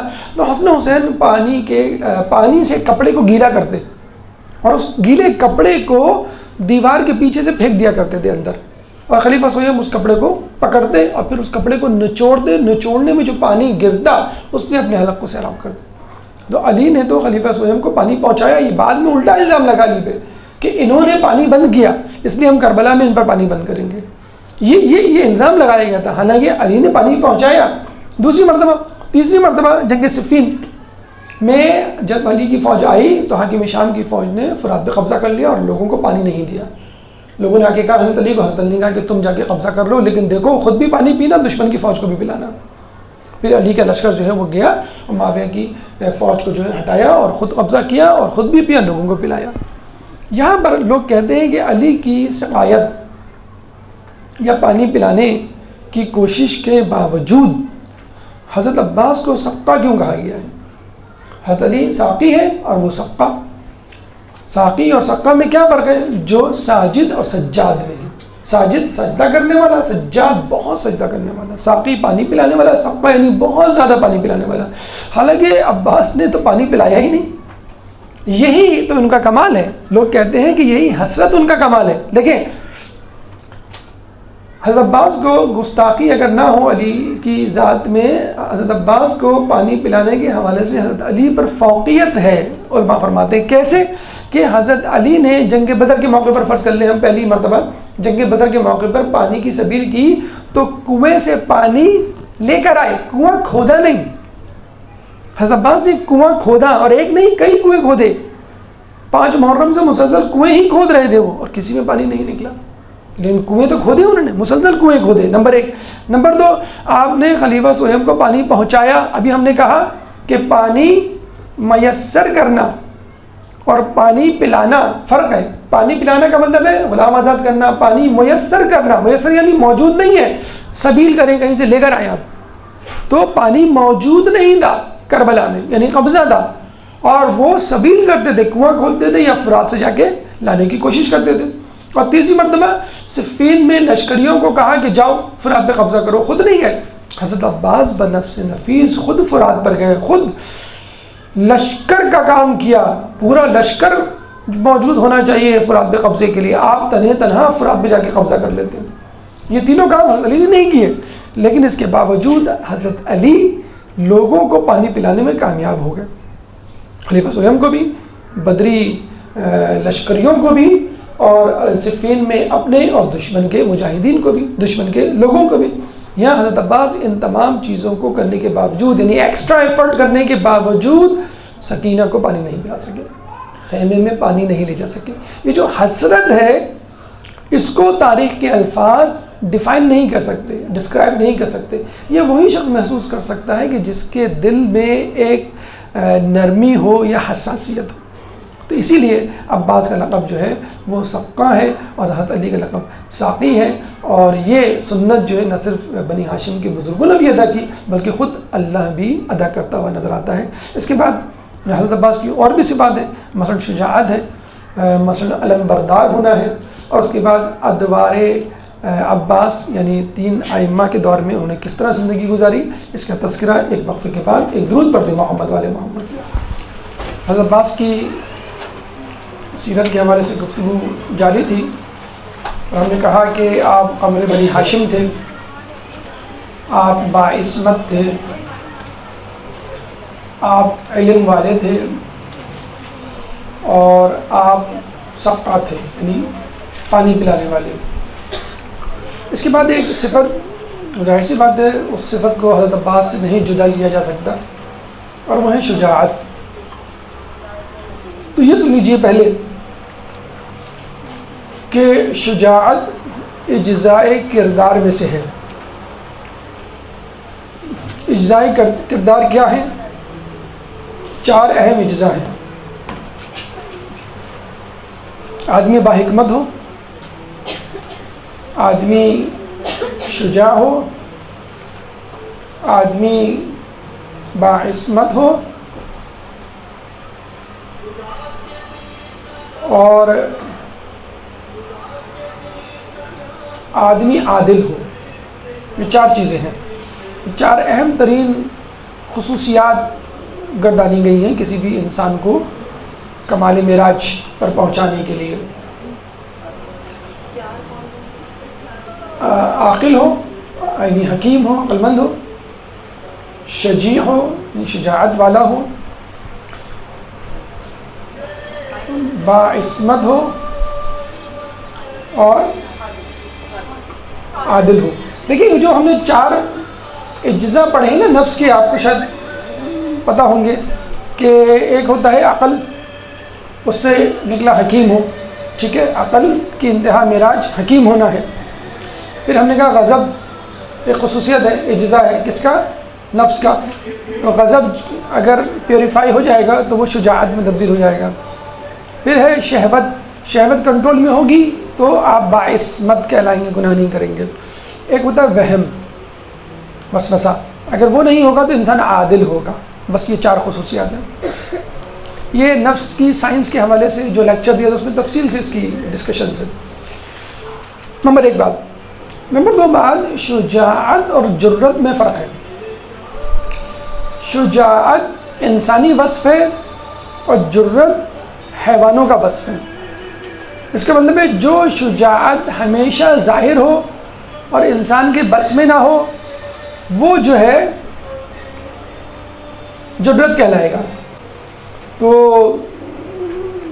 جرت اور شجاعت میں فرق ہے. جرت جانوروں میں ہوتی ہے، شجاعت انسانوں میں ہوتی ہے. جرت کا مطلب یہ ہے کہ ہر وقت اپنی بہادری کا مظاہرہ کرنا، یہ نہیں دیکھنا کہ میری بہادری کی وجہ سے کسی کو نقصان ہو رہا ہے یا فائدہ. میں کسی کو قتل تو نہیں کر رہا، کسی کو مجروح تو نہیں کر رہا. شیر ہے اس میں شجاعت نہیں ہوتی، اس میں جرت ہوتی ہے. جو بھی سامنے آیا وہ چیز پھاڑ کے کھا لیا، جو بھوک لگی، جس کو چاہا زخمی کر دیا. تو اس کو ہم کہتے ہیں جرت ہونا. اور جانوروں کی صفت ہے. اگر انسان ہر وقت اپنی بہادری کا مظاہرہ کرے، یعنی آپ جو ہے ہر کسی کو ڈانٹے، جس پہ آپ کا روب ہے اس کو مارے. جیسے اسکولوں کالجوں میں ہم دیکھتے ہیں جو طاقتور ہوتا ہے وہ کمزور کو پیٹ رہا ہوتا ہے. گھر میں بھی مرد حضرات عورتوں پہ غصہ کر رہے ہوتے ہیں، عورتیں جو ہیں وہ بچوں پہ غصہ کر رہی ہوتی ہیں، تو یہ اپنے سے کمتر آدمی کو جو ہے وہ مارنا پیٹنا یا دباؤ میں رکھنا یہ شجاعت نہیں ہے، جرت ہے، جو کہ درندوں کی صفت ہے۔ شجاعت کیا ہے؟ اپنی صفت غیظ کو، صفت غضب کو استعمال کرنا۔ کیسے استعمال کرنا؟ کہ اپنے آپ سے نقصان کو دفع کرنا، اور اگر انسان دوسروں کو بھی نقصان سے دور رکھے تو وہ تو شجاعت کی اعلیٰ مثال ہے۔ نہ صرف اپنے آپ کو بچانا بلکہ لوگوں کو بھی بچانا، یہ ہے اصل شجاعت۔ تو شجاعت اور جرت میں فرق ہے، نمبر 2۔ نمبر 3، جب شجاعت ظاہر ہوتی ہے تو بہادری کہلاتی ہے، اور جب اندر ہوتی ہے تو وہ شجاعت باطنی کہلاتی ہے۔ یعنی یوں کہہ لیجیے شجاعت 2 قسم کی ہے، شجاعت ظاہری، شجاعت باطنی۔ شجاعت ظاہری کا مظاہرہ میدان میں ہوتا ہے، اور شجاعت باطنی کا مظاہرہ دل میں ہوتا ہے۔ یعنی آپ سے کہا جائے کہ جاؤ دشمن کو پچھاڑ دو میدان میں جا کر، تو آپ جس شجاعت کا مظاہرہ کریں گے اس کو ہم کہیں گے شجاعت ظاہری۔ اور جب آپ کہیں گے کہ مجھے دشمن سے لڑنے کی اجازت دیجیے اور آپ کو منع کر دیا جائے، تو اس شجاعت کو جو کنٹرول کریں گے آپ، اس کو ہم کہیں گے شجاعت باطنی، کہ آپ میں صلاحیت نہیں لیکن آپ کو اجازت نہیں ملی۔ اسی طرح گناہ کرنے کا اختیار ہو، کوئی چیز آپ چرا سکتے ہیں کسی کو مار سکتے ہیں، لیکن آپ نہیں کرتے، اس کا مطلب آپ نے اپنے نفس کو کنٹرول کیا۔ خود رسول فرماتے ہیں کہ اپنے نفس کو قتل کرنا بہادری ہے۔ جب ایک لشکر جو ہے لڑ کر واپس آیا تو رسول اللہ نے کیا کہا؟ مبارک ہو تم جہاد اصغر سے جہاد اکبر کی طرف آ رہے ہو، چھوٹے جہاد سے بڑے جہاد کی طرف آ رہے ہو۔ چھوٹا جہاد کیا ہے؟ دشمنوں کو پچھاڑنا، اور بڑا جہاد کیا ہے؟ اپنے نفس کو پچھاڑنا، یہ ہے بڑا جہاد۔ تو اصل جہاد کیا ہے؟ اپنے نفس پہ قابو۔ اس کی مثال مولا علی کی جنگ خندق کی کارکردگی میں نظر آتی ہے۔ جب انہوں نے عمر بن عبدود کو زیر کیا تو شجاعت ظاہری کا مظاہرہ کیا، اور جب سینے پہ چڑھے اور اس نے آپ کے چہرے اقدس پہ تھوکا تو مولانا نے فوراً اس کو چھوڑ دیا۔ یہ تھا شجاعت باطنی، کہ آپ نے اپنے غصے کو کنٹرول کیا۔ تو اپنے غصے کو، اپنے نفس کو کنٹرول کرنا شجاعت باطنی ہے، اور دشمن کو پچھاڑنا شجاعت ظاہری ہے۔ حضرت عباس کہ جن کی ولادت کا سبب ہی یہی تھا کہ امام حسین کے کام آئے، ام المؤمنین سے شادی کا مقصد ہی یہی تھا کہ ایک بہادر بچہ پیدا ہو، اس بہادر انسان کو جو کربلا کی راہ تکتا رہا عمر بھر، 30 سے زیادہ سال کی بہاریں اس نے دیکھی، اور جب کربلا کے میدان میں آیا لڑنے کے لیے، اپنے جوہر دکھانے کے لیے، تو اس کو روک دیا گیا کہ تمہیں جو ہے وہ لڑنے کی اجازت نہیں۔ کبھی جو کہا جا رہا ہے کہ خیمے لگاؤ، کبھی کہا جا رہا ہے کہ سواریوں کو سوار کرو، کبھی کہا جا رہا ہے کہ لوگوں کو روکو، کبھی فلاں کی مدد کرو، کبھی دشمن سے بات کرو، کبھی پانی کی سبیل کرو، لیکن جب لڑنے کا موقع آتا تو فوراً روک دیا جاتا۔ یہ جو اصل کام ہے، دیکھیے اس کی مثال بالکل ایسی ہے، بڑی اچھی مثال دی جاتی، ہو سکتا ہے اس سے تھوڑی سی وہ ہوتی ہو، مطلب کہ یہ اس مثال کو کس طرح ملایا جا رہا ہے۔ میچ اگر ہو اور میچ وننگ پلیئر آپ کے پاس موجود ہو، جو چکے چوکے لگا کر سینچری بنا کر اپنی ٹیم کو جتا سکتا ہے، اور اس پہ طرح یہ کہ کھلاڑی بدستور آؤٹ ہو کے آ رہے ہوں 0-0 پہ، اور جو بہترین کھلاڑی ہے، جو سینچری بنانے والا کھلاڑی، جو فل فارم میں ہے، جو انتظار کر رہا ہے اس میچ کا کہ میں کب میچ جتاؤں، اور وہ کہتا ہے اپنے کیپٹن سے مجھے کھیلنے کی اجازت دیں، تو کہتا نہیں تم ابھی نہ کھیلو، بلکہ تم پلیئرز کو پانی پلاؤ۔ تو کتنا غصہ آئے گا، وہ کیا کہے گا؟ کیا میں کوئی ریزرو پلیئر ہوں، میں کوئی ویٹر ہوں، یا میں کوئی نوکر ہوں کہ میں لوگوں کو پانی پلاؤں؟ میرا کام ہے جوہر دکھانا میدان میں جا کر۔ حضرت عباس کہہ سکتے تھے کہ بھئی میرا کام تھوڑی پانی پلانا، پانی پلانے کے لیے آپ کسی کو بھی کہیں، اتنے اصحاب ہیں آپ کے پاس بہادر، میرا اصل کام ہے لڑنا، جس کے لیے مولانا مانگا تھا خدا سے مجھ کو، جس کے لیے میری والدہ سے شادی کی تھی، اور آپ اس موقع پہ کہہ رہے ہیں کہ نہیں تمہیں پانی پلانے کی، تمہیں جو ہے لڑنے کی اجازت نہیں ہے۔ تو یہ ہے وہ کمال جو ہمیں حضرت عباس کی اس میں نظر آتا ہے۔ دشمن کو پچھاڑنا، زیر کرنا کمال نہیں ہے، دشمن کو معاف کر دینا کمال ہے، یا اپنے نفس پہ قابو رکھ کر جو ہے وہ میدان جنگ میں نہ اترنا. کیوں؟ اس کی وجہ ہے. اس کی وجہ کیا ہے؟ جب آپ دشمن سے لڑتے ہیں تو آپ کی واہ واہ ہوتی ہے، آپ کی تعریف ہوتی ہے، آپ کو مال غنیمت ملتا ہے. لیکن جب آپ جنگ نہیں کرتے یا لوگوں سے نہیں لڑتے تو آپ کو طعنہ ملتا ہے کہ تم جو ہے اس قابل نہیں ہو، تم بہادر نہیں ہو، تم پر امام کو اعتماد نہیں ہے. طعنے ملتے ہیں نا. اور اتنا کچھ مضبوط قد آمد کا 1.5 لو رکھنے والے شخص کو اگر کہا جائے کہ تم کو جو ہے پانی پلانا ہے فقط، تم کو نہیں لڑنا ہے، تو کتنی بڑی، جسے کہتے ہیں کہ انسان کی سبکی ہوتی ہے، شرمندگی ہوتی ہے. لیکن مولا عباس نے اس کو کبھی بھی اپنی سبکی، کبھی اس کو اپنی کمزوری یا خامی نہیں سمجھا، بد اعتمادی کا مظاہرہ نہیں کیا، کبھی شکایت نہیں کی، بلکہ جو امام کہتے گئے آپ اس پہ عمل کرتے چلے گئے. یہ ہے اصل بہادری، یہ ہے اصل شجاعت. ہم کہہ سکتے ہیں کہ حضرت عباس کے اندر شجاعت باطنی تھی کہ جس کو مظاہرے کا موقع نہ مل سکا. اگر موقع ملتا تو ایک عباس کافی ہوتے پوری کربلا کی جنگ کو جتوانے کے لیے.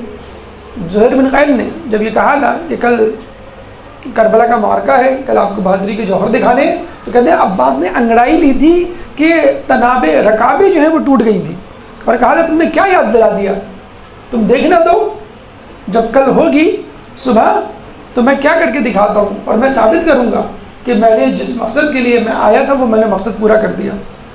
اتنا پرجوش نوجوان، اور خود لوگ بھی اس سے توقع کر رہے ہیں کہ ہاں بھئی آپ جوہر دکھائیں گے، اور پتہ چلا کہ اس کو جو ہے آخر وقت میں عین موقع پر مقابلے سے منع کر دیا جاتا ہے. تو یہ وہ جرت تھی، یہ وہ شجاعت حقیقی تھی، شجاعت باطنی تھی جو حضرت عباس کے شخصیت کا خاصہ تھی، اور مظاہرہ نہ کر سکے لیکن ہم پھر بھی کہتے ہیں کہ آپ بہت بڑے شجید ہیں. ایک اور صفت حضرت عباس کی وہ ہے علم بردار ہونا، جھنڈا اٹھانا، پرچم اٹھانا، پانی پلانا. جیسے پانی پلانے کی تو بات ہو گئی تو لوگ کہتے ہیں پرچم اٹھانا کون سی ایسی بڑی بات ہے. جی نہیں، پرچم اٹھانا بہت بڑی بات ہے، اس کی اپنی اہمیت ہے. مثلا دیکھیں پرانے زمانے میں اور ابھی بھی پرانے زمانے میں فوج کو متحد رکھنے کے لیے علم کی ضرورت ہوتی تھی. آپ علم دیکھتے تھے اتنا بڑا تو لوگ جو ہے وہ مجتمع ہوتے تھے، آتے تھے اور علم کے گرد جمع ہو جاتے تھے. اگر علم موجود ہوتا تو فوج موجود، اور علم موجود نہ ہو تو فوج موجود نہیں. علم گر جائے تو اس کا مطلب کیا ہوا؟ فوج شکست کھا گئی. اگر علم لہرا رہا ہے تو اس کا مطلب ہے کہ فوج موجود ہے. پھر علم کے مختلف ڈیزائن، کلرز وجود میں آئے. سفید رنگ جو تھا وہ امن و آتشی کا تھا، سرخ جو ہے وہ جنگ و جدل کا تھا، سیاہ جو ہے وہ غم کا تھا، وغیرہ وغیرہ.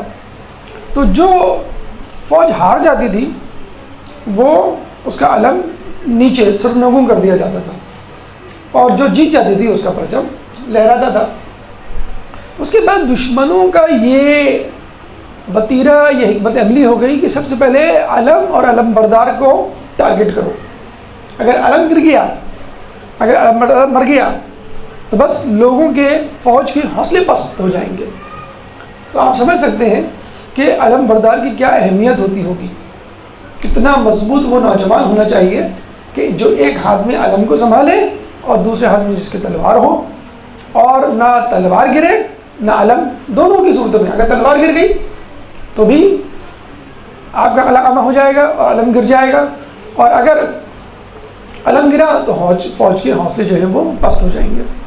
یہ جسے کہتے ہیں کہ اہمیت تھی، یہ جو ہے وہ مقصد تھا علم کا اس زمانے میں.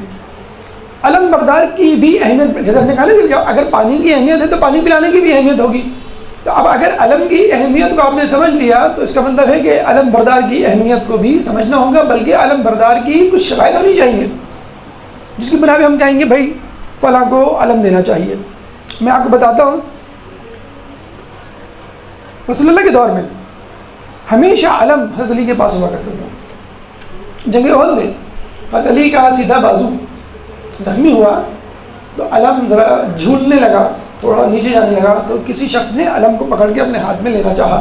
رسول نے سختی سے منع کیا کہ علم کو علی کے بائیں ہاتھ میں دے دو، لیکن علی دنیا میں اور آخرت میں میرا علم بردار رہے گا. کوئی اور علم بردار نہیں ہو سکتا. تمام جنگوں میں علم علی کے پاس رہا. اچھا اگر کسی کے پاس رہا بھی تو یہ بات ذہن میں رکھیں کہ علم دو طرح سے ہوتا ہے، ایک بڑا علم، ایک چھوٹا علم.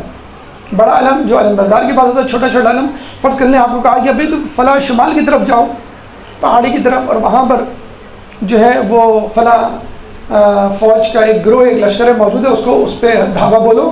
لیکن مرکزی فوج وہ میدان جنگ میں ہی رہے گی. اب ظاہر ہے آپ کو دو علم چاہیے. اب ایک تو مرکزی علم، اگر ہم نے مرکزی علم اس کو دے دیا تو لوگ سمجھیں کہ فوج وہاں چلی گئی، پھر یہاں کی فوجی پھر کہاں جائیں. نمبر ایک بات. نمبر دو، اگر ہم نے اس کو علم دے دیا اور وہ علم گر گیا یا وہ علم بردار مر گیا، شہید ہو گیا، تو یہاں کی فوج کے حوصلے پست ہو جائیں گے. تو ایک چھوٹا علم اس کو دے دیا جاتا تھا. جنگ کے دوران ہی کوئی چھوٹی کارروائی کرنی ہو کہ بھئی آپ کو گھاٹی کے پیچھے جانا ہے، پہاڑ کی طرف جانا ہے، وادی میں، اس کو ہم کہتے تھے لوا. لام واو الف حمزہ، لوا. چھوٹے علم کو کہتے ہیں لوا. اور بڑے علم کو کہا جاتا تھا رائت، را الف یہ تے، رائت. ٹھیک. تو اگر کسی کو کوئی علم ملتا بھی تھا تو وہ لوا ہوتا تھا، رائت نہیں. جیسے مصعب بن عمیر کو ایک دفعہ علم دیا گیا تھا، رسول اللہ کے صحابی، لیکن وہ علم لوا تھا، رائت علی کے پاس ہی تھا. مصعب بن عمیر کے بارے میں ملتا ہے کہ ان کا سیدھا بازو قلم ہوا تو انہوں نے علم جو ہے الٹے ہاتھ میں لے لیا، الٹا بازو زخمی ہوا تو انہوں نے سینے پہ لے لیا. جب سینے پہ لیا تو پیچھے سے کسی نے خنجر سے وار کیا، نیزے سے، تو وہ بیچارے شہید ہو گئے. تو وہ لوا تھا، رائت نہیں تھا اگر ان کو ملا. اسی طرح جنگ موتا میں رسول اللہ نے کہا تھا کہ علم عبداللہ بن جعفر طیار کے پاس رہے گا. جب یہ شہید ہو جائیں گے تو علم جو ہے وہ ایک اور صحابی رواح کر کے ان کا نام تھا، یاد نہیں آ رہا مجھے مکمل، ان کے پاس رہے گا. اور جب وہ شہید ہو جائیں گے تو زید بن حارثہ کے پاس رہے گا. ٹھیک ہے. 3 عبید بن رواح غالباً ان کا نام تھا. کہتے ہیں کہ لوگ رسول اللہ جب یہ فوج گئی، اچھا اب آپ کہیں گے بھائی اس جنگ میں بھی علی کے پاس تو نہیں تھا. جنگ موتا میں علی گئے نہیں تھے. تو علی جو ہے وہ مدینے میں تھے اور رسول اللہ جو ہے وہ مدینے کی مسجد نبوی میں ٹہل رہے تھے اور بتلا رہے تھے، رننگ کمنٹری جسے کہہ لیں. ابھی جو ہے اب جعفر طیار شہید ہو گئے، اب علم جو ہے عبید اللہ رواح کے پاس ہے اور وہ بھی شہید ہو گئے. اب علم جو ہے وہ زید بن حارثہ کے پاس ہے.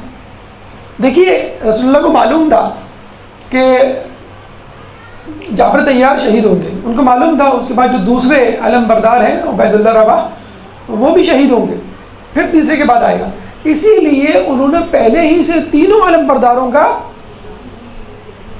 نام لے لیا تھا. اتنا اہم ہے. اچھا اس کے بعد بھی وہ بدستور نظر رکھے ہوئے ہیں کہ کس نے علم لیا، اسی شخص نے جس کا میں نے کہا تھا، ہاں ٹھیک ہے وہ شہید ہو گئے. اب کس نے لیا، اسی شخص نے جس کا میں نے کہا تھا، ٹھیک ہے وہ شہید ہو گئے. اب کس نے علم لیا، فلاں نے، زید بن حارثہ نے، ٹھیک ہے وہ میں نے کہا تھا. یعنی بدستور اس کو چیک اینڈ بیلنس بھی کر رہے ہیں، پوچھ بھی رہے ہیں، دیکھ بھی رہے ہیں، بتلا بھی رہے ہیں. علم غیب سے ان کو خبر مل رہی ہے. تو اس کا مطلب کیا ہوا کہ علم بردار کی بڑی امپورٹنس ہے، بہت اہمیت ہے. صرف اس کے پاس ہونا چاہیے جو سب سے بہادر ہو، صرف اس کے پاس ہونا چاہیے جو علم کی اہمیت حیثیت کو برقرار رکھنے کا ملکہ رکھتا ہو. اس لیے رسول اللہ نے کبھی علم کو علی کے علاوہ کسی کو نہیں دیا. اگر دیا تو وہ چھوٹا علم تھا، لوا، جیسے مصعب بن عمیر کو. اور اگر علی نہیں تھے تو بتلا دیا کہ اس کو ملے گا، پھر اس کو ملے گا، اس کو ملے گا. ان کو معلوم تھا کہ تیسرا شہید نہیں ہوگا، اسی چوتھے کا نام نہیں لیا. اور جو شہید ہوئے ان کے بڑے درجات ہیں علم برداروں کے. مصعب بن عمیر بہت ہی خوبصورت شخصیت تھے، بہت امیر تھے، بہت ہی قیمتی خوشبو لگایا کرتے تھے. جہاں سے گزر جاتے لوگ آ کے بتلاتے تھے یہاں سے مصعب بن عمیر گزرے. اتنے امیر کبیر، اتنے خوش مزاج، خوش لباس. جب شہید ہوئے تو کفن نہیں تھا ان کو پہنانے کو، چادر تھی چھوٹی سی، سر ڈھانپتے تو پیر کھل جاتے اور پیر ڈھانپتے تو سر کھل جاتا. تو پیر جب کھلے تو رسول اللہ نے وہاں پہ ازخر گھاس ڈال دی. یہ ان کا رتبہ تھا. اور رسول اللہ کہا کہ اب کوئی نہ کہے کہ اسلام کی راہ میں مجھ پر بڑی مصیبتیں آئی ہیں. مصعب بن عمیر جیسا شخص قربانی دے رہا ہے، ناز و نعم میں پلا ہوا، تو اب کوئی نہ کہے کہ مجھے زخم لگا، مجھے چوٹ لگی، مجھے تکلیف ہو رہی ہے، مجھے درد ہو رہا ہے۔ جعفر طیار جب شہید ہوئے تو رسول اللہ نے باقاعدہ کہا کہ جعفر طیار کو جنت میں 2 پر عطا کیے جائیں گے جس سے وہ پرواز کریں گے، اور یہی بات حضرت عباس کے بارے میں بھی کہا جاتی ہے کہ جنت میں ان کو 2 پر دیے جائیں گے جس سے وہ پرواز کریں گے۔ پھر جو زید تھے اسامہ کے والد، ان کے بیٹے کو رسول اللہ نے آخری لشکر کی امارت دی تھی جس پہ لوگوں نے اعتراض کیا تھا، یعنی علم برداروں کی بھی اہمیت، شہید ہونے کے بعد ان کے بہت بلند درجات، اور حصہ لینے پر بھی ان کی جو ہے وہ تعریف و توصیف۔ تو آپ نے دیکھا کہ علم کی اپنی حیثیت ہے، علم کی اپنی افادیت ہے، علم ایک حکمت عملی ہے دشمن کو زیر کرنے کے حوالے سے۔ علی ہمیشہ علم بردار رہے، تو ظاہر سی بات ہے علم بردار کی کوئی خصوصیت ہونی چاہیے، کوالیفیکیشن ہونی چاہیے۔ تو خود علی نہج البلاغہ میں فرماتے ہیں کہ علم کو اس کے پاس ہونا چاہیے جو بہادر ہو، ٹھیک ہے۔ اور رسول اللہ کیا فرماتے ہیں جنگ خیبر میں، جب انہوں نے دیکھا کہ لوگ آ رہے ہیں پھر جا رہے ہیں، پھر جا رہے ہیں پھر آ رہے ہیں، ایک دوسرے پہ الزام دھر رہے ہیں، تو رسول اللہ نے کیا کہا، کل میں علم اس شخص کو دوں گا جو حیدر ہوگا، رجل ہوگا، کرار ہوگا، اللہ سے اللہ اس کے رسول سے محبت کرتا ہوگا، اور اللہ اور رسول اس سے محبت کرتے ہوں گے۔ 5 خصوصیات گن بھائی۔ رجل یعنی مرد کا مطلب بہادر ہوگا، پھر کرار کا مطلب ہے بڑھ بڑھ کر حملے کرنے والا، کرار کا مطلب ہے بڑھ بڑھ کے حملے کرنے والا، اور پھر غیر فرار یعنی میدان جنگ کو نہ چھوڑنے والا۔ حضرت علی سے لوگوں نے پوچھا کہ آپ اتنے بڑے بہادر ہیں، گھوڑا بڑا مریل سا رکھا ہوا ہے آپ نے، تو حضرت علی نے کہا کہ میں میدان جنگ سے بھاگتا ہی نہیں، تو مجھے تیز گھوڑے کی کیا ضرورت۔ ایک دفعہ کسی نے پوچھا کہ حضرت علی آپ آگے کی طرف تو زرہ پہنتے ہیں، پیچھے کی طرف زرہ نہیں پہنتے، تو حضرت علی نے کہا کہ میں نے کبھی دشمن کو پیٹھ دکھائی نہیں کہ وہ پیچھے سے حملہ کر سکے، نوبت ہی نہیں آئی، اور اگر کوئی پیچھے سے حملہ کرے بھی تو کرنے دو، یہ مردوں کی اور سپاہیوں کی بہادروں کی شان ہی نہیں ہے کہ وہ پیچھے سے حملہ کرے۔ بہرحال تو 5 صفات گنوائی رسول اللہ نے۔ نمبر 1 رجل یعنی بہادر ہو، نمبر 2 کرار ہو، بڑھ بڑھ کے حملے کرنے والا ہو، نمبر 3 غیر فرار ہو، نمبر 4 اللہ اور رسول کو دوست رکھتا ہو، نمبر 5 اللہ رسول بھی اس کو دوست رکھتے ہوں۔ یہ بڑی اہم خصوصیات ہیں، خصوصی طور پہ آخری والی خصوصیت شرط کہ اللہ رسول بھی اس کو دوست رکھتے ہوں۔ دیکھیں ہر کوئی یہ دعویٰ کرتا ہے کہ میں اللہ اور رسول کو پسند کرتا ہوں، اللہ رسول سے محبت کرتا ہوں، کیا ہم میں سے کوئی دعویٰ کر سکتا ہے کہ اللہ اور اس کا رسول بھی مجھ سے محبت کرتے ہیں؟ آپ کو کیسے معلوم؟ تو یہ علی کے حق میں ہونے کی پہچان ہے کہ اللہ اور اس کا رسول بھی ان سے محبت کرتا تھا۔ تو یہ شرائط ہیں کہ جو اس میں موجود ہونی چاہیے۔ اب آئیے حضرت عباس کی طرف کہ اس علم برداری میں ان کا کیا شیئر ہے، کیا ان کا حصہ ہے۔ دیکھیں علم علی کے پاس تھا، علی کے پاس رہا، بلکہ رسول اللہ کا یہ قول ہے کہ علی جو ہے وہ دنیا اور آخرت میں میرے علم بردار ہوں گے۔ اچھا کسی سے رسول اللہ سے پوچھا کہ جنت میں سب سے پہلے کون جائے گا؟ رسول اللہ نے کہا علی۔ جو ظاہر بات ہے کوئی منافع ہوگا وہ جل جائے، وہ کہے گا علی جائیں گے، اس کا علی آپ سے بہتر، کہ علم بردار سردار سے پہلے جنت میں جائے گا۔ علی میرے علم بردار ہے، میں سردار ہوں۔ اللہم صلی علی۔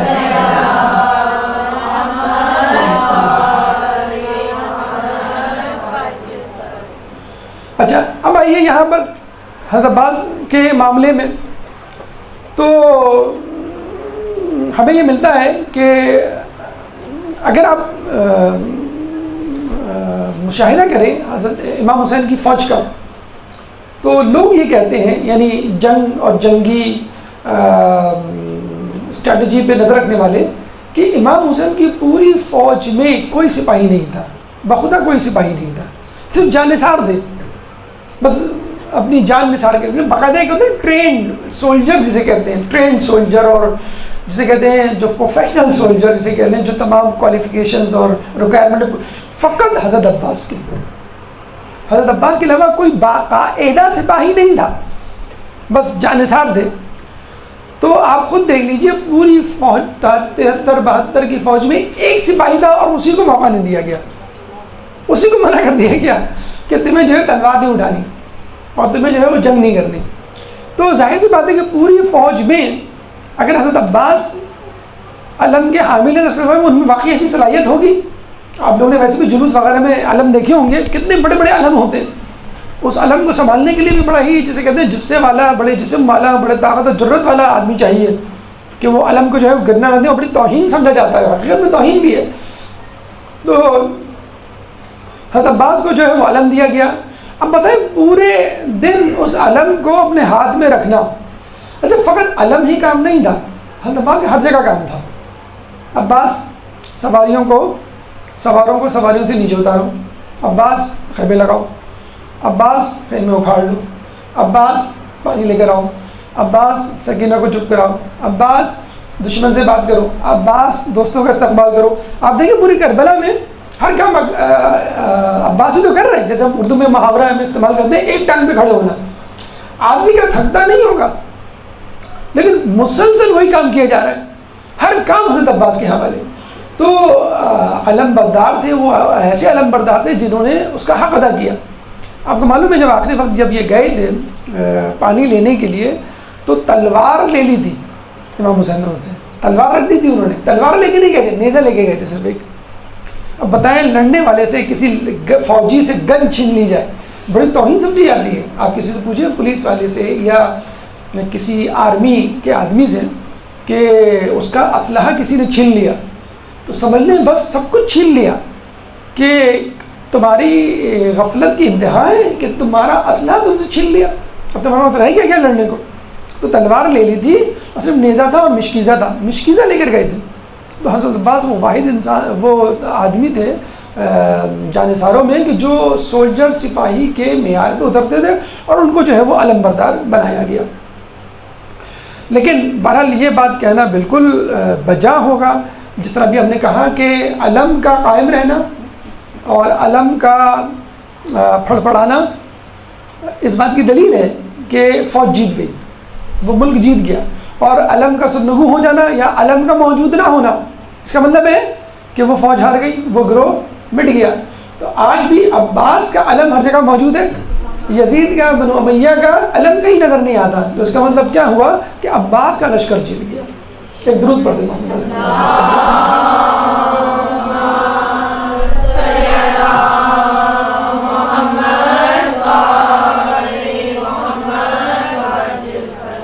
بھائی حضرت امیر المومنین کے دور کی طرف چلتے ہیں، ادوار عباس.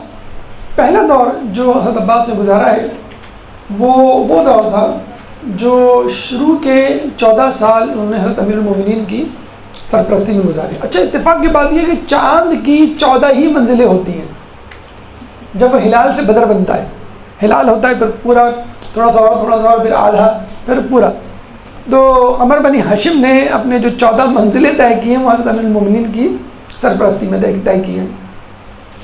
اور وہ ان کو جو ہے وہ بٹھا کے پڑھاتے تھے. ایک دفعہ حضرت عباس بیٹھے ہوئے تھے ان کے سامنے تو انہوں نے ان کے آستینوں کو اوپر کیا اور آستینوں کا بوسہ لیا. ام المنین سامنے بیٹھی ہوئی تھی، کہیں گے یہ آپ کیا کر رہے ہیں؟ کہیں گے کہ ایک وقت آئے گا کہ کربلا کے میدان میں حضرت عباس کے یہی بازو قلم ہوں گے، اس لیے میں چاہتا ہوں کہ ان کا بوسہ لوں. اور وقت شہادت اب بڑی عجیب بات ہم دیکھتے ہیں حضرت علی کی کہ وہ ہر کسی کو بلا کے وصیت کر رہے ہیں، تم یہ کرنا، تم یہ کرنا. اور ہر کسی کو کہہ رہے ہیں کہ تو امام حسن کی بات کو ماننا اور امام حسن تم اس کا، حسن جو ہے تم ان کا خیال رکھنا. یعنی ہر کسی کو حسن کی سرکردگی بھی دے رہے ہیں. تو ام المنین یہ دیکھ رہی تھی اور روتے وہیں کہنے لگی کہ مولا آپ عباس کو کچھ نہیں کہہ رہے اور اس کے ذمے کوئی بات نہیں لگا رہے کوئی کام.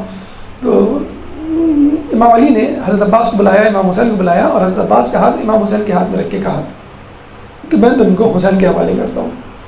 یعنی عباس کو بنایا ہی، پیدا ہی، اس دنیا میں بھیجا ہی حسین کے لیے کیا تھا.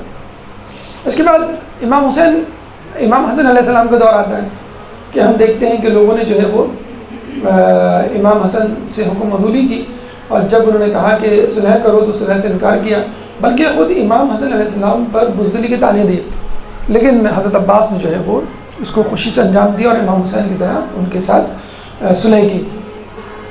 اچھا، یہ کہا جاتا ہے کہ معصوم کو یا امام کو غسل امام ہی دیتا ہے، اور بہت سارے ہمارے قصے کہانیاں روایتیں موجود ہیں کہ امام کا انتقال ہوا اور نیکسٹ امام وڈ بھی امام موجود نہیں تھا، لیکن باعجاز خداوندی وہ موجود ہوا، جیسے ہمیں ملتا ہے ان کے بارے میں۔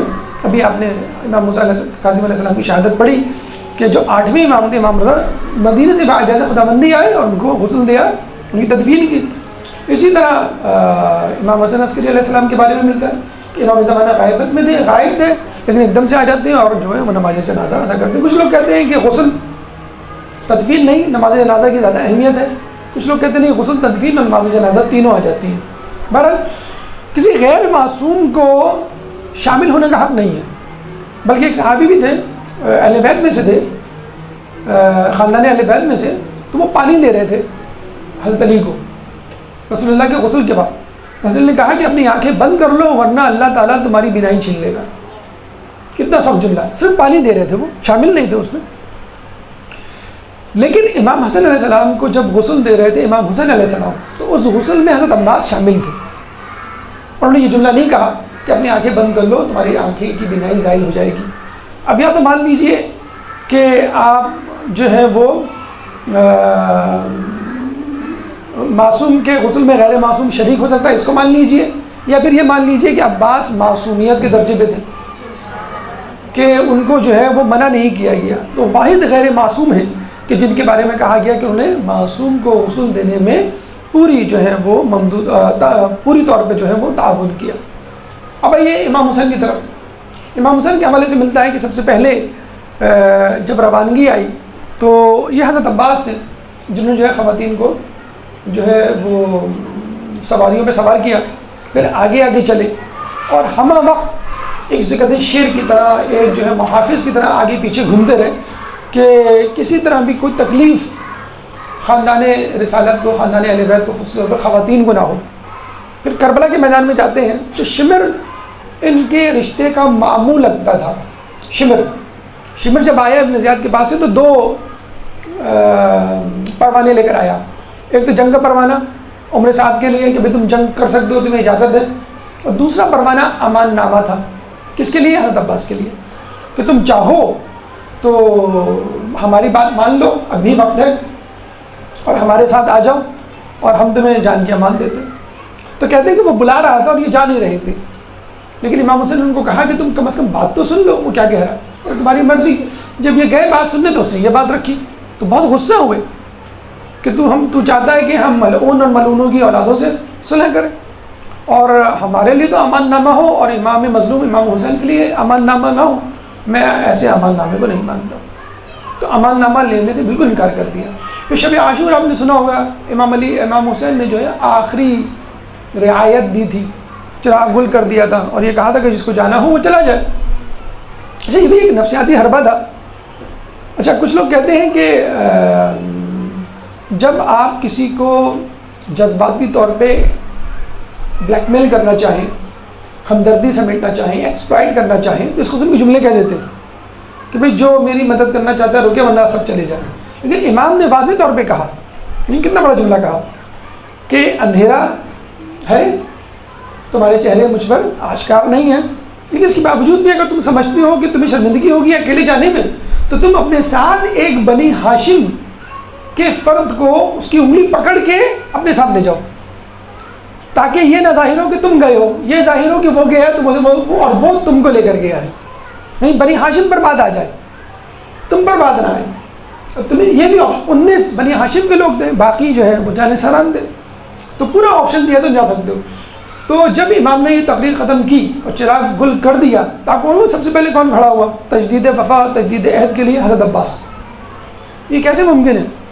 کیا آپ سمجھتے ہیں کہ ہم آپ کے بعد زندہ رہیں گے؟ کیا ہم اس لیے چلے جائیں کہ جو باقی زندگی رہے گی وہ عیش و عشرت سے گزارے؟ ہم کبھی نہیں جائیں گے، ہم آپ کے ساتھ جینے مرنے کا عہد کرتے ہیں۔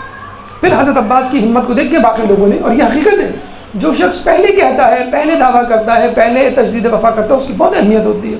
تو یہ حضرت عباس نے وعدہ کیا تھا، جس کے بعد باقی لوگوں نے اس کے بعد جو ہے تجدید وفا، تجدید عہد کیا۔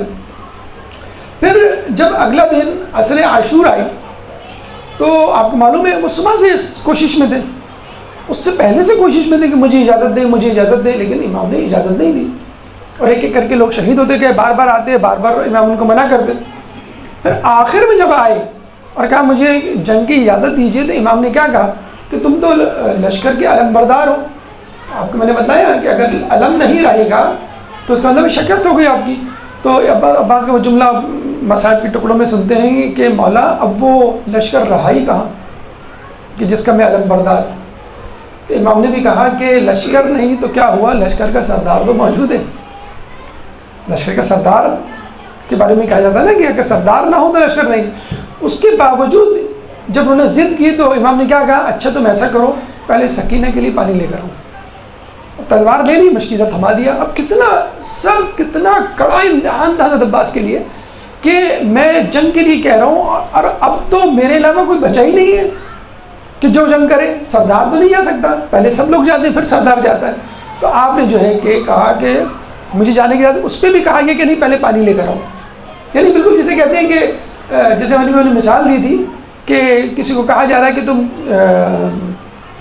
کہ کوئی کہہ رہا ہے کہ مجھے اجازت دیں، آپ کہیں کہ نہیں لوگوں کو پانی پلاؤ، تو اس کے باوجود بھی وہ گئے پانی لینے کے لیے، پانی پی لیا، اچھا پانی ہاتھوں میں لیا پینے کے لیے، تو کیا کہا کہ نہیں کہ سکینہ پیاسی ہوگی پہلے وہ پیے گی، لشکری پئیں گے، خیمے میں رہنے والے لوگ پئیں گے، پھر میں پیوں گا۔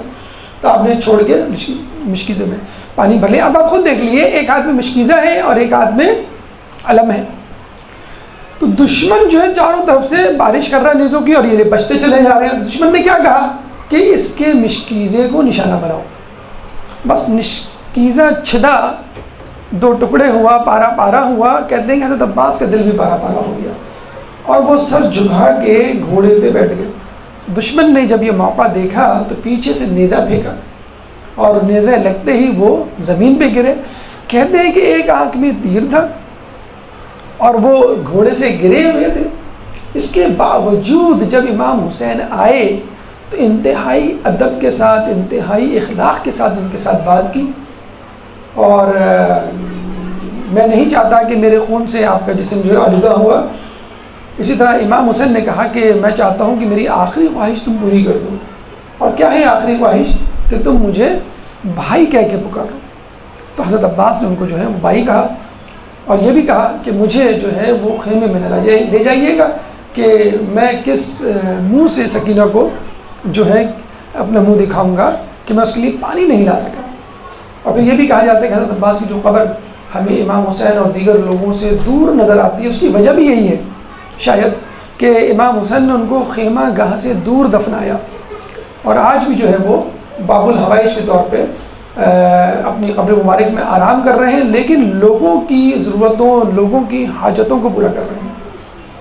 اللہ تعالیٰ سے دعا ہے کہ جو کچھ سنا اور پڑھا اس میں عمل کرنے کی توفیق عطا فرما۔ اللہ تعالیٰ سے دعا ہے کہ حضرت عباس کے نقش قدم پر چلنے کی توفیق عطا فرما۔ اللہ تعالیٰ سے دعا ہے کہ تعلیمات اہل بیت پر چلنے کی توفیق عطا فرما۔ قیامت کے دن ان کی شفاعت سے بہرمند فرما، امام کے ظہور میں تعجیل فرما، اور ہمیں ان کے انصار و اعوان میں شامل فرما۔ ربنا تقبل منا انك انت السميع العليم وتب علينا انك انت التواب الرحيم برحمتك يا ارحم الراحمين برحمتك يا ارحم الراحمين وصلى الله على محمد وآله الطاهرين.